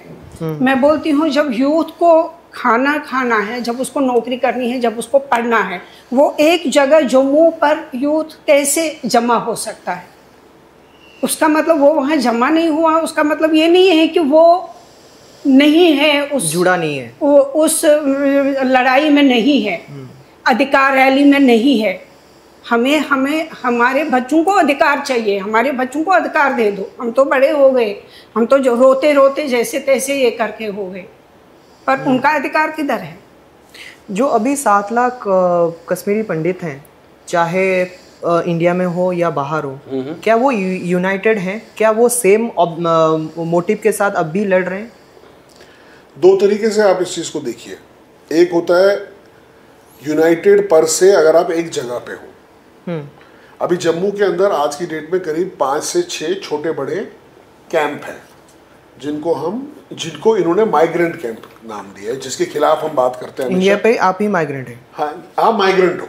माइग्रेंट हम इस नॉमेनक्लेचर के अगेंस्ट है, ये जो शब्द है माइग्रेंट, क्योंकि हम बोलते हैं माइग्रेंट वो होता है जो अपनी मर्जी से बाहर निकाला जाता है। जो खदेड़ा जाता है उसको डिस्प्लेस्ड बोलते हैं, उसको रिफ्यूजी बोलते हैं। आप रिफ्यूजी कैंप बोलो, आप डिस्प्लेस्ड कैंप्स बोलो। तो जम्मू में करीब जैसे एक जगती टाउनशिप है जहाँ पर करीब 20-25 हज़ार लोग रहते हैं, हेड्स 5-1 हज़ार फैमिलीज। ऐसे पुरखू है, ऐसे ही 4-5 मुट्ठी है, ऐसे कैंप्स हैं जहाँ छोटे 500, 800, 1000 लोग रहते हैं वहाँ पे। तो ये कैंप के जो लोग हैं ये सब इकट्ठे हैं एज ए ह्यूमन फेस। लेकिन अगर आप बाकी लोगों को देखो, जो आज पूना के अंदर करीब 5000 लोग रहते हैं, बेंगलोर में 3000 लोग रहते हैं, बॉम्बे में 6000 लोग रहते हैं, दिल्ली में 40,000 लोग रहते हैं, जम्मू पर से बाकी नॉन कैंप्स में करीब 30-40 हज़ार लोग रहते हैं, ऐसे अलग अलग जगहों में। तो with the unity of purpose to reclaim what they have lost, जो उनने खोया है, उस यूनिटी ऑफ पर्पस से सारे एक साथ हैं। लेकिन अब एक साथ आप सबको लेके आओगे तो वो कैसे लेके आओगे? अब जो जहां है उसने अपने कल्चरल और सोशल वैल्यूज को बचाने के लिए एक संस्था खोली, जैसे पूना में कश्मीरी हिंदू सभा है। ये क्या करता है?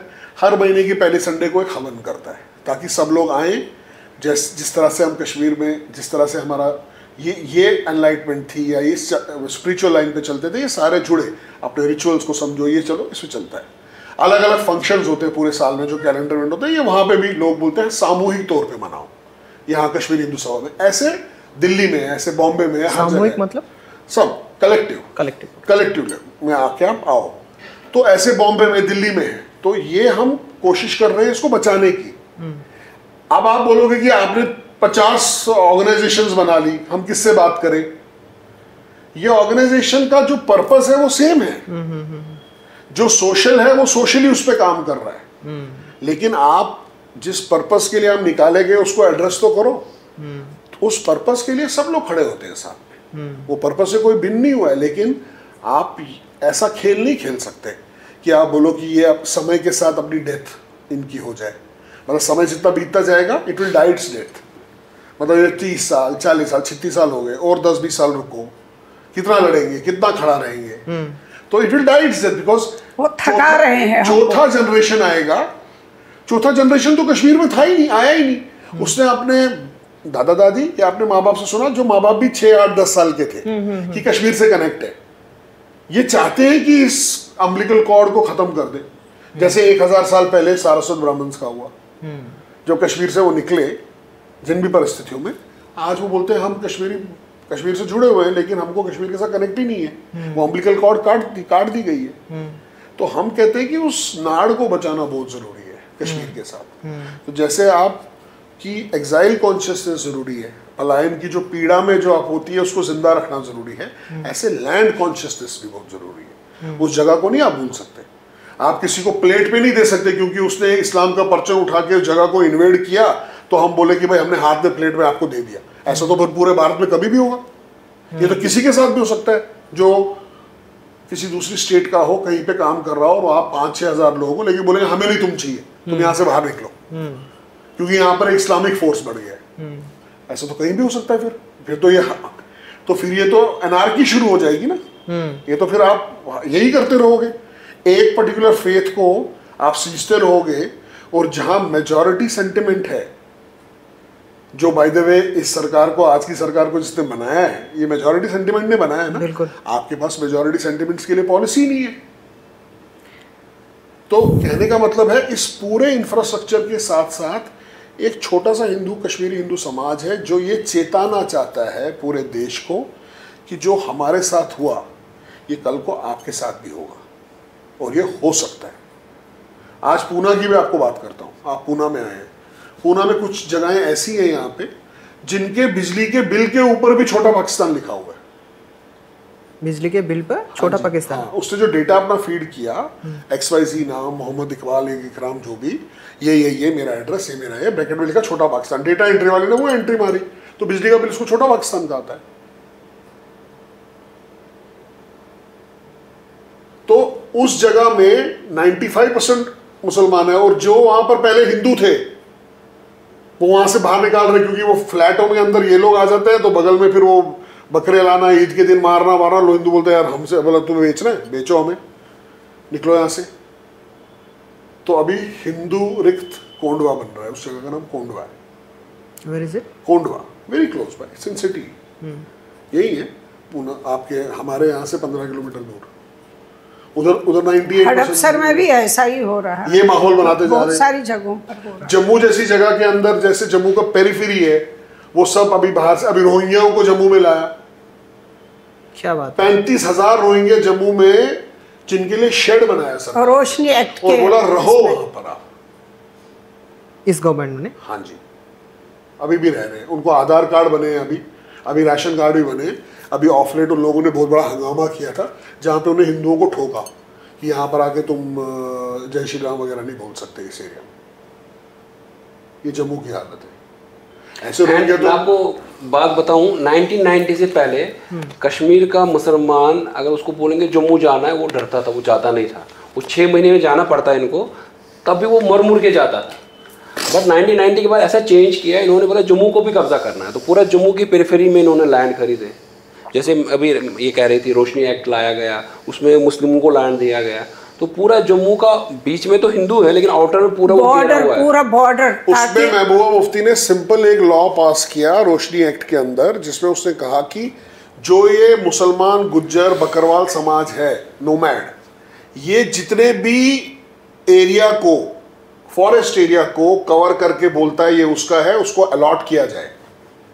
ओके, आप समझ रहे हो इसका मतलब? जैसे वक्फ का है ना, ये हमारा है, तो अभी आप प्रूव कर रहे हो कि आपका नहीं है ये।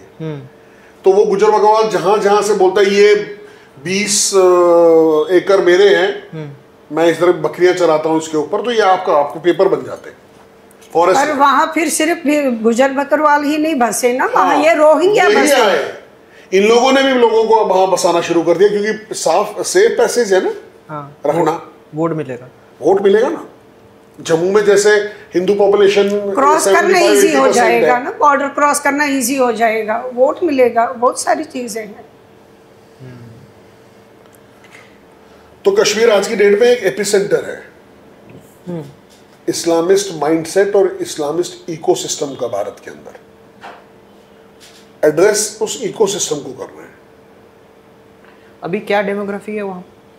99% मुस्लिम्स कश्मीर में, 75%, 76% जम्मू में हिंदू है, बाकी मुसलमान और गुजर बकरवाल है।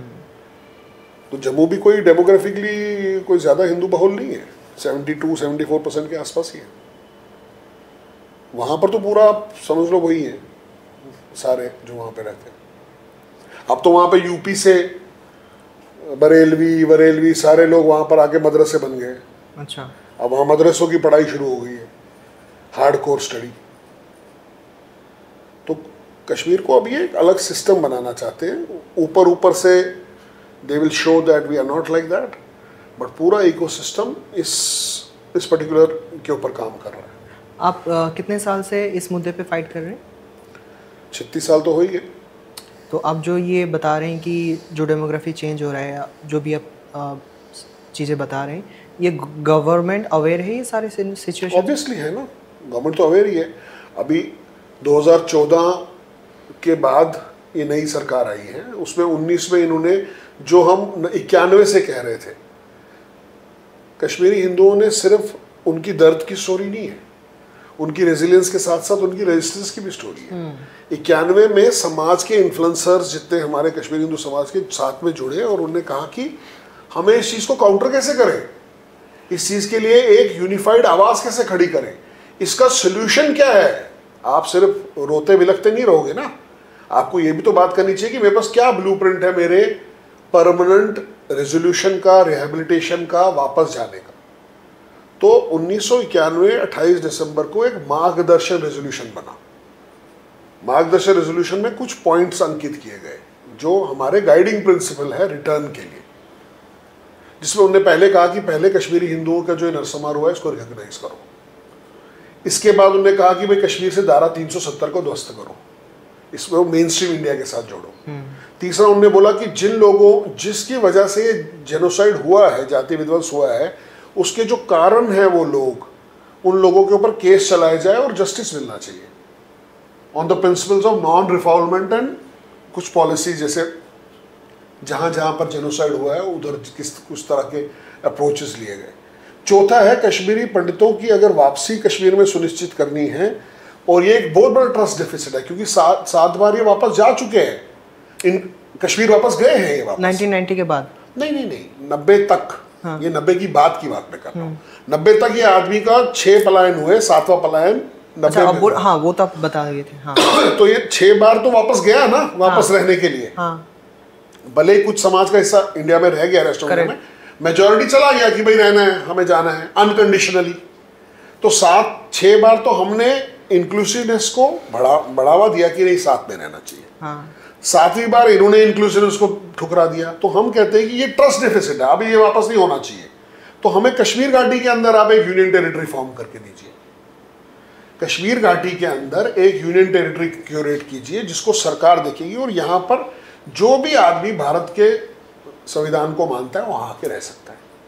और यहाँ पर आप क्यों ये बोल रहे हो, क्योंकि जैसे आपने कहा कि यूनिटी यूनिफाइड अप्रोच तभी पॉसिबल है जब मेरा social, cultural, political, economic empowerment होगा। ट्रू।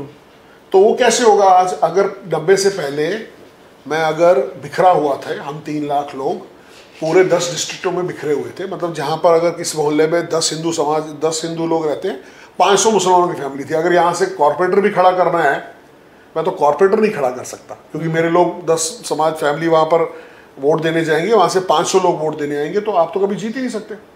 फिर आप पॉलिटिकल एम्पावरमेंट कैसे करोगे मेरी कि आपकी आवाज़ ही नहीं है, आपके लीडर ही नहीं है। आप सोशली मेरे मंदिरों को मेरे को जाने का रास्ता ही नहीं देते। आपने 90 से पहले एक समय तक आपने तो जजिया लगाया ना कश्मीर में, कश्मीरी हिंदुओं के ही मंदिरों में जाने के लिए। 90 से पहले? बिल्कुल 90 से। That is after 47? No, I'm saying before 47. Why I say before 47 every time I stress upon it, that it is not only because of 47 and partition that Kashmir के अंदर ये सब हुआ। कश्मीर में धर्म के नाम पे, फेथ के नाम पे इस्लामिक इन्वेजन को और इस्लामिक सुपरमेसी को बढ़ाने के लिए 6 बार 700 साल से कार्यक्रम चलता आ रहा है। You talk about jizya, so I want to understand. Tax. I know about that. कब तक ये होता रहा? ये तो बहुत फेमस इशू है कश्मीर के अंदर, और कुछ अनजाने हिंदू भी, कश्मीरी हिंदू भी, जिसको कश्मीर का एक बहुत बड़ा you can say Sufi saint मानते थे, जिसको अली हमदान, शाह हमदान बोलते हैं। वो जब आया तो उसने पीस की बात की।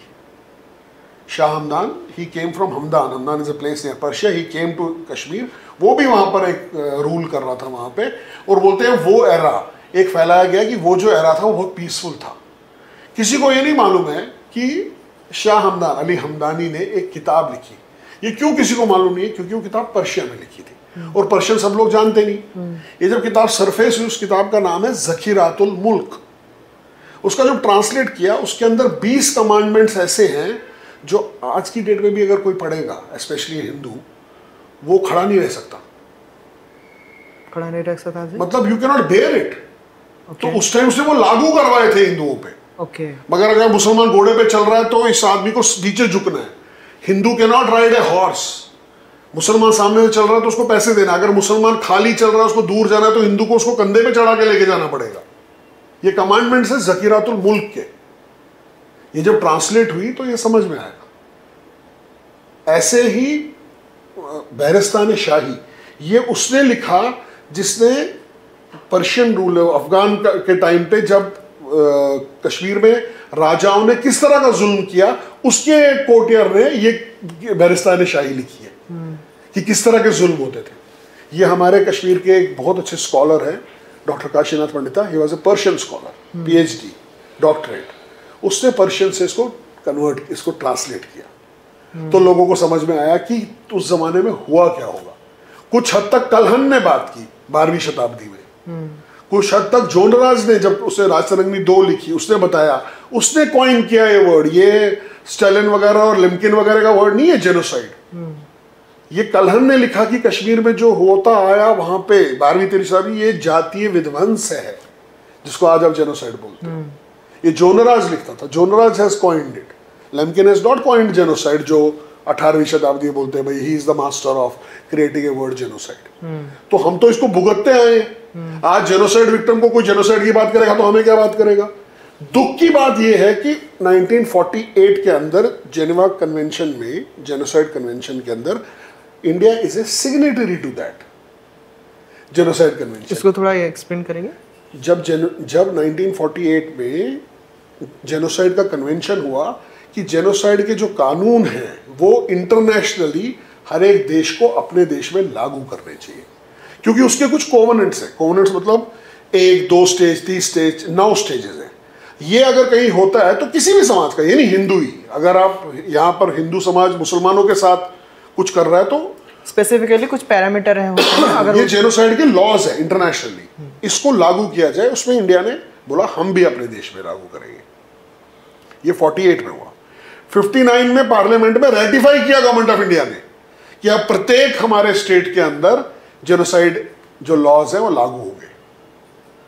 आज तक हम बोलते हैं कि हमारे साथ जो हुआ ये कोई भी देख लो, आपका ह्यूमन राइट बोलता है कि हमारा एकिन टू जेनोसाइड हुआ है। हमारे जो कोवेनेंट है जेनोसाइड के, क्या होता है जेनोसाइड में, ये हम पूरे क्रॉस कर चुके। 9 हम तो 10वें पे आए जो डिनायल ऑफ जेनोसाइड है कि ये तुम्हारे साथ होया ही नहीं है, तुमको तो निकाला ही नहीं गया, तुम तो खुद निकले, तुम्हारे साथ लोग मरे ही नहीं, तुम्हारी औरतों का रेप हुआ, तुम्हारे मंदिर टूटे ही नहीं, ये सब गलत है।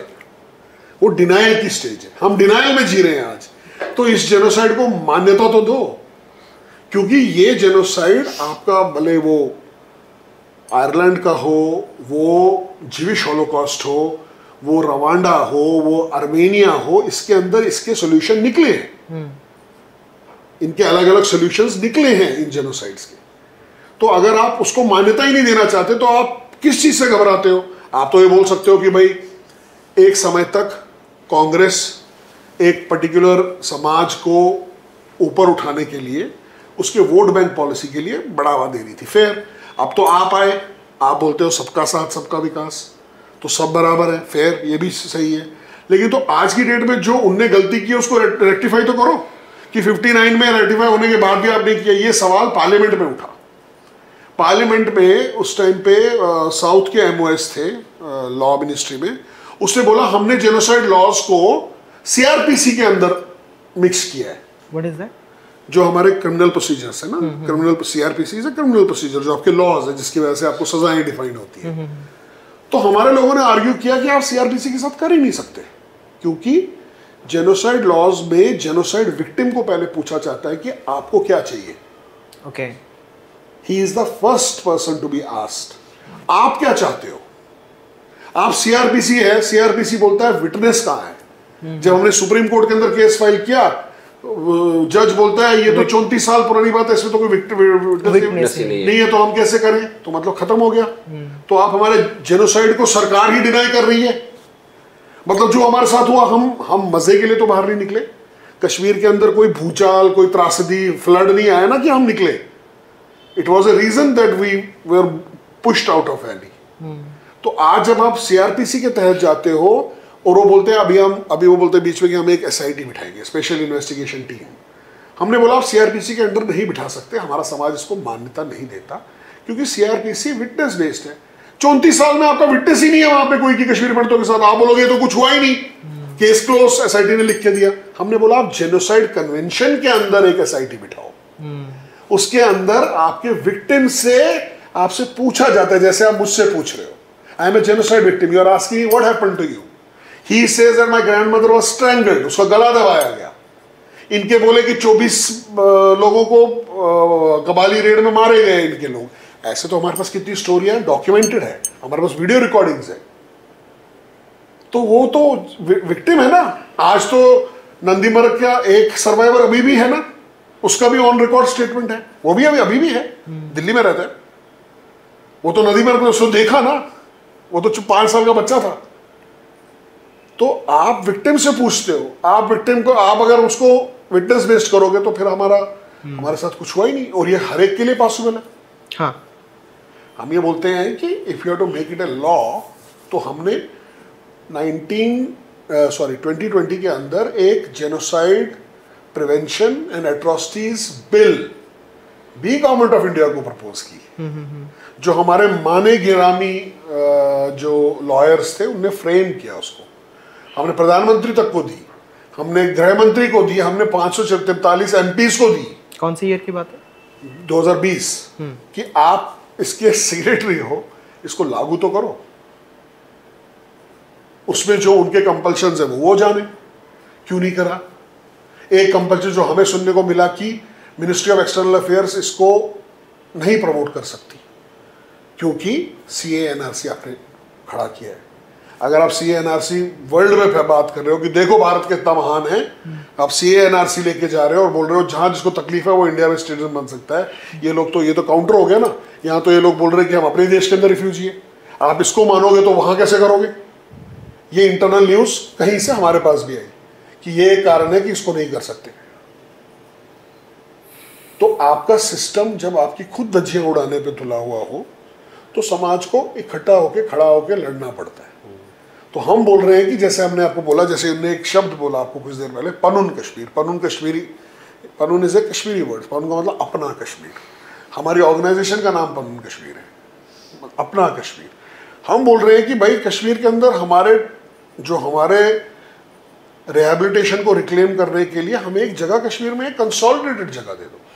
आप हमको वापस कश्मीर के अंदर, जैसे अभी आपने ट्रांजिट कैंप्स बनाए हैं हर डिस्ट्रिक्ट में, वैसे वापस ना भेजो, क्योंकि वो 8वें पलायन की नींव होगी अगले 50 साल में।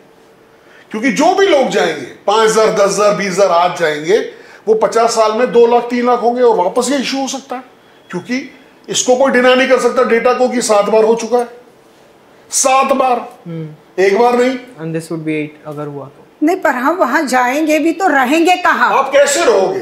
कहीं रहेंगे आपकी कहाँ? जगहें खा चुके हैं, आपके मंदिर जा चुके हैं, घर जलाए गए, हमारे घर तोड़े गए, सारा सामान लेके गए, हम रहेंगे कहाँ? हमारा जो घर था वो कम से कम बहुत बड़ा था, मतलब एक गली में उसका 1-2 ये था, एंट्री था, और दूसरी गली में वहाँ पर कम से कम 35 घर बन गए हैं उस जगह पर, हमारी जगह पर। आप उनको कैसे निकालोगे? आप जो पहले आपका घर था, जो हमारा एंसेस्ट्रल जलालीस का, मेरे हस्बैंड का घर था, तो आप वो पूरे मोहल्ले को खाली करना है तो वो खाली करेंगे क्या?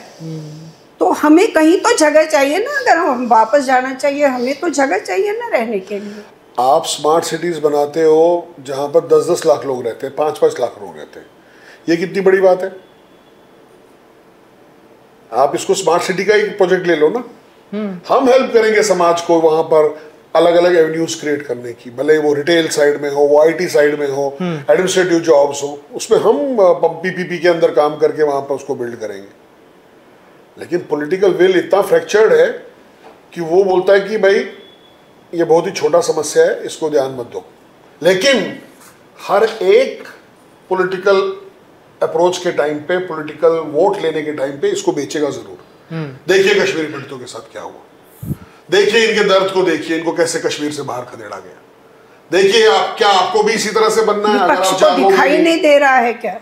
आप जागोगे नहीं तो यही होगा। तो मतलब वोट देने तक आप जागो, वोट देने के बाद आप सो जाओ।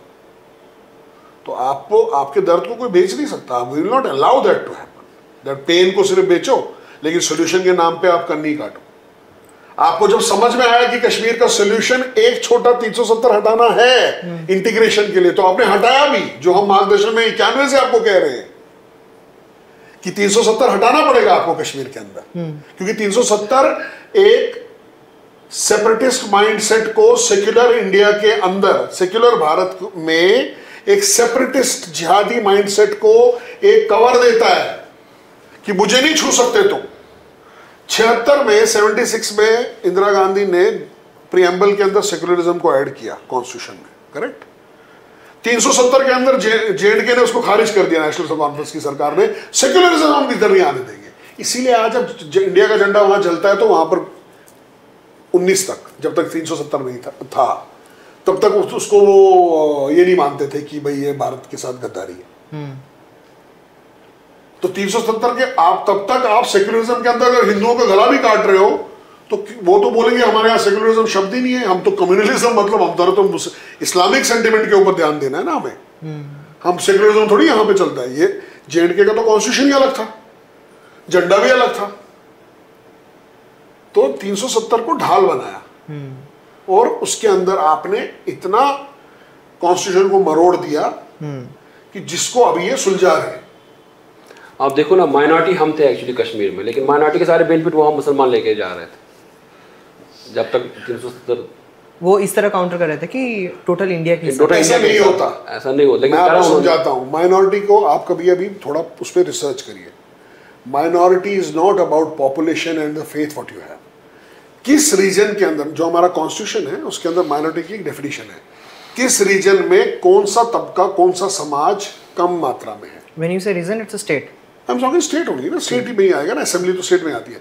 तो कॉन्स्टिट्यूशन बोलता है कि इस रीजन, इस स्टेट के अंदर कौन सा समाज कम इसके अंदर है, वही माइनॉरिटी डिक्लेयर किया जाएगा। और ये भी रेटिफाइड है कि हाँ इसको ऐसे ही माइनॉरिटी डिक्लेयर करेंगे, जो यूपी ने सिर्फ अभी तक किया है, वो भी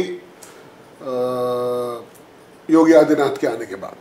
जिस स्टेट के अंदर जो समाज की रिप्रेजेंटेशन कम है वही माइनॉरिटी डिक्लेयर की जाएगी। So it will not be counted as कि मैं हिंदू हूं, लेकिन कश्मीर में 370 के अंदर उन्होंने उस पार्ट को हटाया, बोला ये हम कॉन्स्टिट्यूशन में नहीं लेंगे, आप मेजॉरिटी हिंदू हो तो आप हिंदू उसमें आते हो तो इसलिए आप नहीं हो। ये सिर्फ कश्मीर का आर्ग्यूमेंट था, ये रेस्ट ऑफ इंडिया का आर्ग्यूमेंट नहीं है।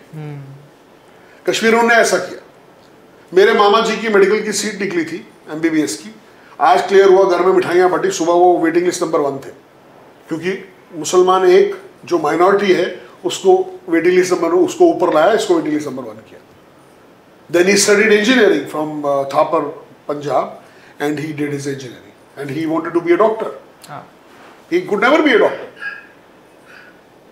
तो आप कश्मीर के अंदर ये प्रोसिक्यूशन होता ही था, ये भाईचारा कश्मीर में कभी भी नहीं था। It was just a consolidated effort to stay there, खड़े रहो, जिंदा रहो, डट के रहो जब तक हो।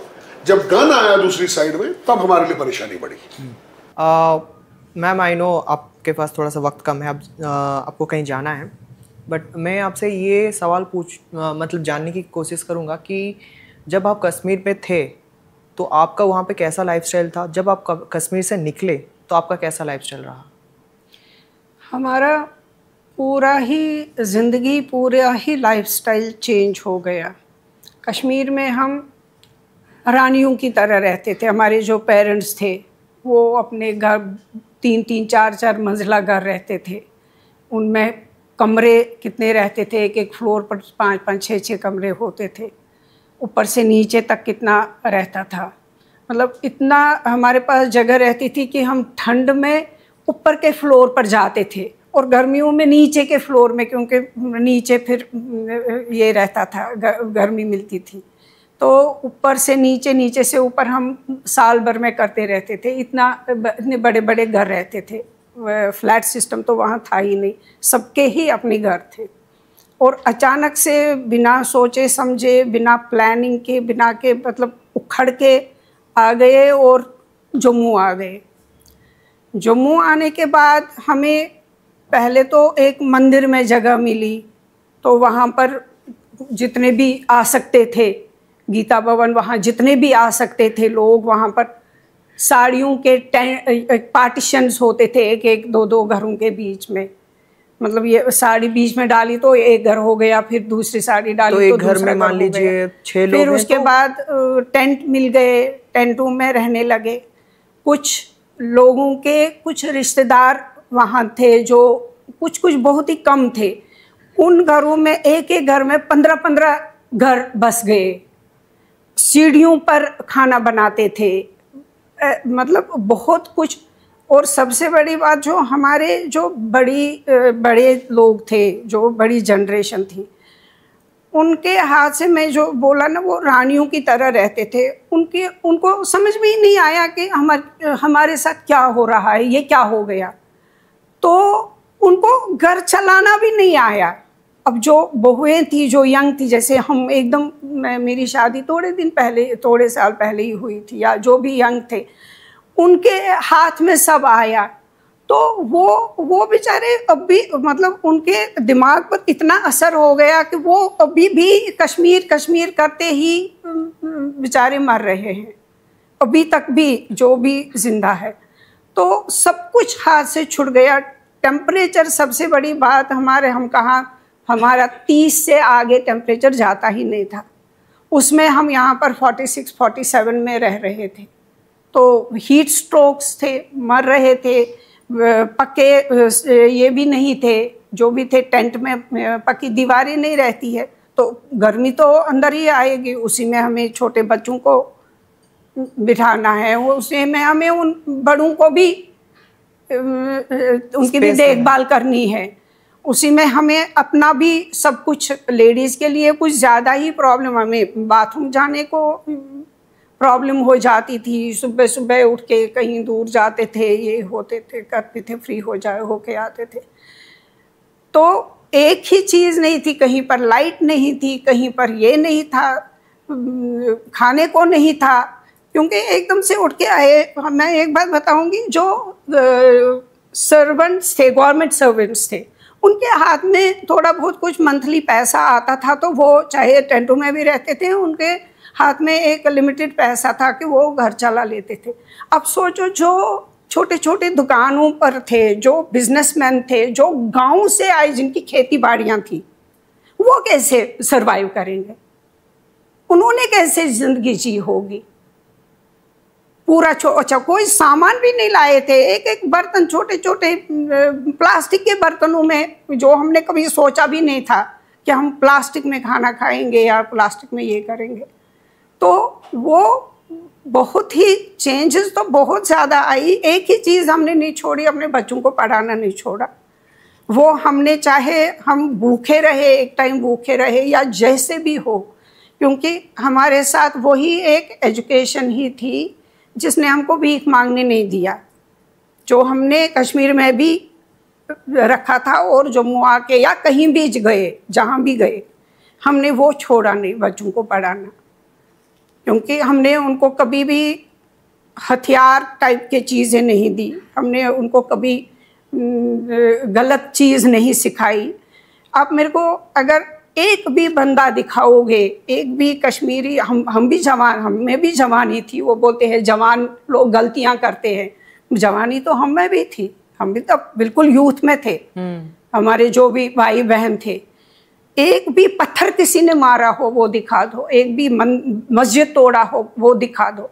कोई रिकॉर्ड में अगर आपको मिलता है ना, तो मैं कश्मीर का नाम भूल जाऊंगी।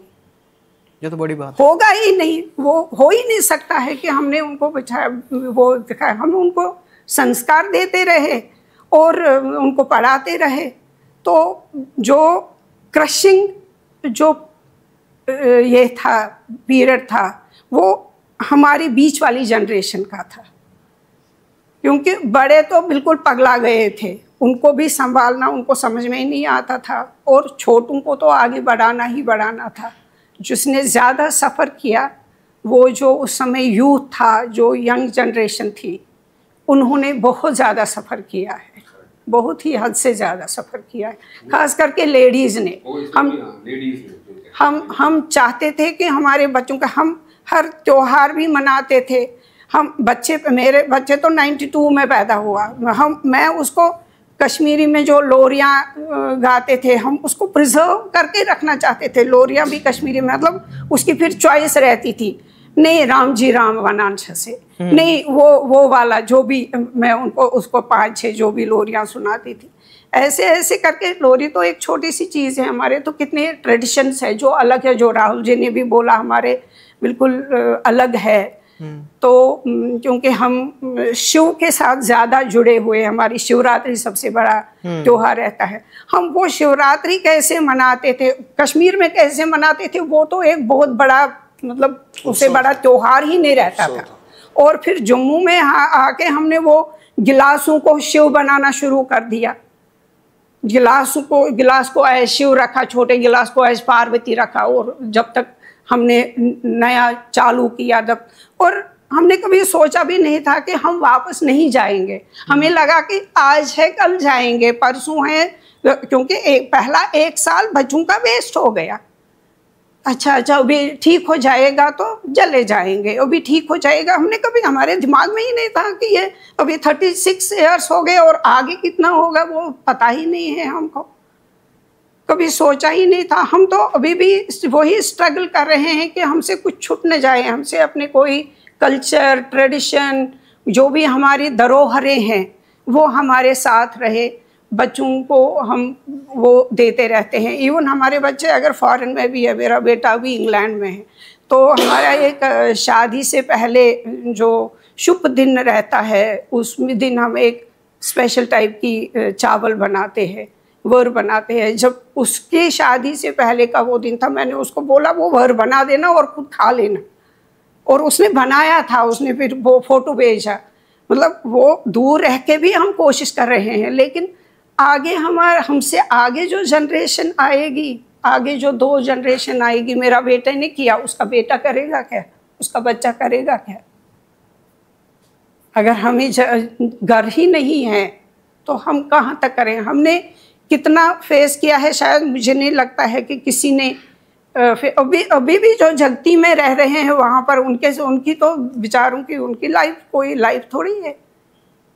ये तो जो एजुकेशन के कारण ही थोड़ा सा हम उधर इधर गए, भीख नहीं मांगी, या कुछ छोटा या हो या बड़ा हो, या कुछ काम किया और खाना खाया, पेट भरे, वरना हमारे पास उन्होंने कुछ छोड़ा ही नहीं था, जीने के लायक कुछ छोड़ा ही नहीं था। ये कोई एक मामूली बात नहीं है कि पूरी कौम ही, पूरे लोग ही एक जगह से उखड़ के आए और वापस ही न जाए, और उखड़ के आए और खेतों में खुला, ऊपर आसमान नीचे ज़मीन, खुले में रहो। टेंट से कितना प्रोटेक्ट हो जाओगे आप? जब बारिश होती थी, बारिश कितना प्रोटेक्शन मिलेगा? जब ठंड होती है वहाँ ठंड भी उतनी ही होती है, जम्मू में ठंड भी अच्छी रहती है। And insects as well. हाँ? Insects. सांप थे, बिच्छू थे, वो कितने सारे लोग तो बेचारे मर गए बिच्छू सांप से। हमारे उतने लोग टेररिस्टों ने नहीं मारे जितने हमारे सांप के काटने से, बिच्छू से, सनस्ट्रोक से, सडन डेथ से जम्मू में मारे, जितने हमारे बुजुर्ग लोग जो उस एनवायरनमेंट को सह नहीं पाए। हम सहने अचानक से हुआ ना, और जनवरी के बाद एकदम से फिर गर्मी आई, अप्रैल से तो टेम्परेचर इतना ज़्यादा हो गया कि हम वो सहन ही नहीं कर पाए वो टेम्परेचर। हमने कभी इतनी पूरी ज़िंदगी, हम तो फिर भी जब 25-26 साल के थे, तो जो हमारे बड़े थे 70 साल के थे, 50 साल के थे, उन्होंने पूरी ज़िंदगी उस टेम्परेचर क्लाइमेट में गुजारी थी। वो ये वाला क्लाइमेट कैसे बर्दाश्त करेंगे? अब फिर 5 से 6 साल बाद उनको थोड़ी सी आदत हो गई, लेकिन 5 से 6 साल में क्या कितने लोग मर गए वो उसका तो कोई रिकॉर्ड ही नहीं, हमारे पास भी रिकॉर्ड नहीं है, हमें भी नहीं पता है कितने लोग मर गए। अभी हम सुनते हैं कि नहीं वो गर्मी से उसको स्ट्रोक हो गया था, उसको बिच्छू ने काटा था, उसको सांप ने काटा था, उसको ऐसे हो गया था, ठंड से हो गया था, बारिश में बह गया था, वो हम अब सुनते हैं। चलिए Bela Jalal ji, thank you so much for your time. Thank you, आपने हमें मौका दिया, लेकिन ये बहुत ही कम था, हमारे पास बहुत कुछ है कहने को लेकिन थोड़ा सा मुझे जल्दी है, और इतने हम पूरी जिंदगी डिस्कस नहीं कर सकते हैं 3 घंटे में या 2 घंटे में जी। हमारे साथ जो हुआ वो 2 घंटे में क्या 2 सालों में भी पूरा नहीं होगा। लेकिन आप ये भी बताइए कि आज आप जा क्यों रहे हैं? ये भी एक कल्चर का हिस्सा है। मैं इसलिए जा रही हूँ कि हमारे जो नवमी के दिनों में ये रहते हैं ना, इसका जो तीसरा दिन रहता है, एक्चुअली जो इसका तीसरा दिन रहता है, उस दिन हम मैके जाते हैं, लेडीज मैके जाती है और वहाँ से खाना वाना, पैसे और नमक ज़रूरी रहता है हमें देना। बेटियों को बहनों को, बेटियों को और बहनों को नमक मिलता है एज शगुन, और पैसे मिलते हैं और खाना वाना खिलाते हैं वहाँ पर। तो मैं उस दिन जा नहीं पाई थी, तो मुझे आज वहाँ जाना था जी। तो डिनर करने के लिए, तो इसलिए अब मैं उसके लिए जा रही हूँ, क्योंकि वो लोग 8 बजे खाना खाते हैं। चलिए, तो थैंक यू सो मच। जा रही हूँ उसके लिए, सॉरी, नहीं तो मैं और बैठना चाहती। बिल्कुल।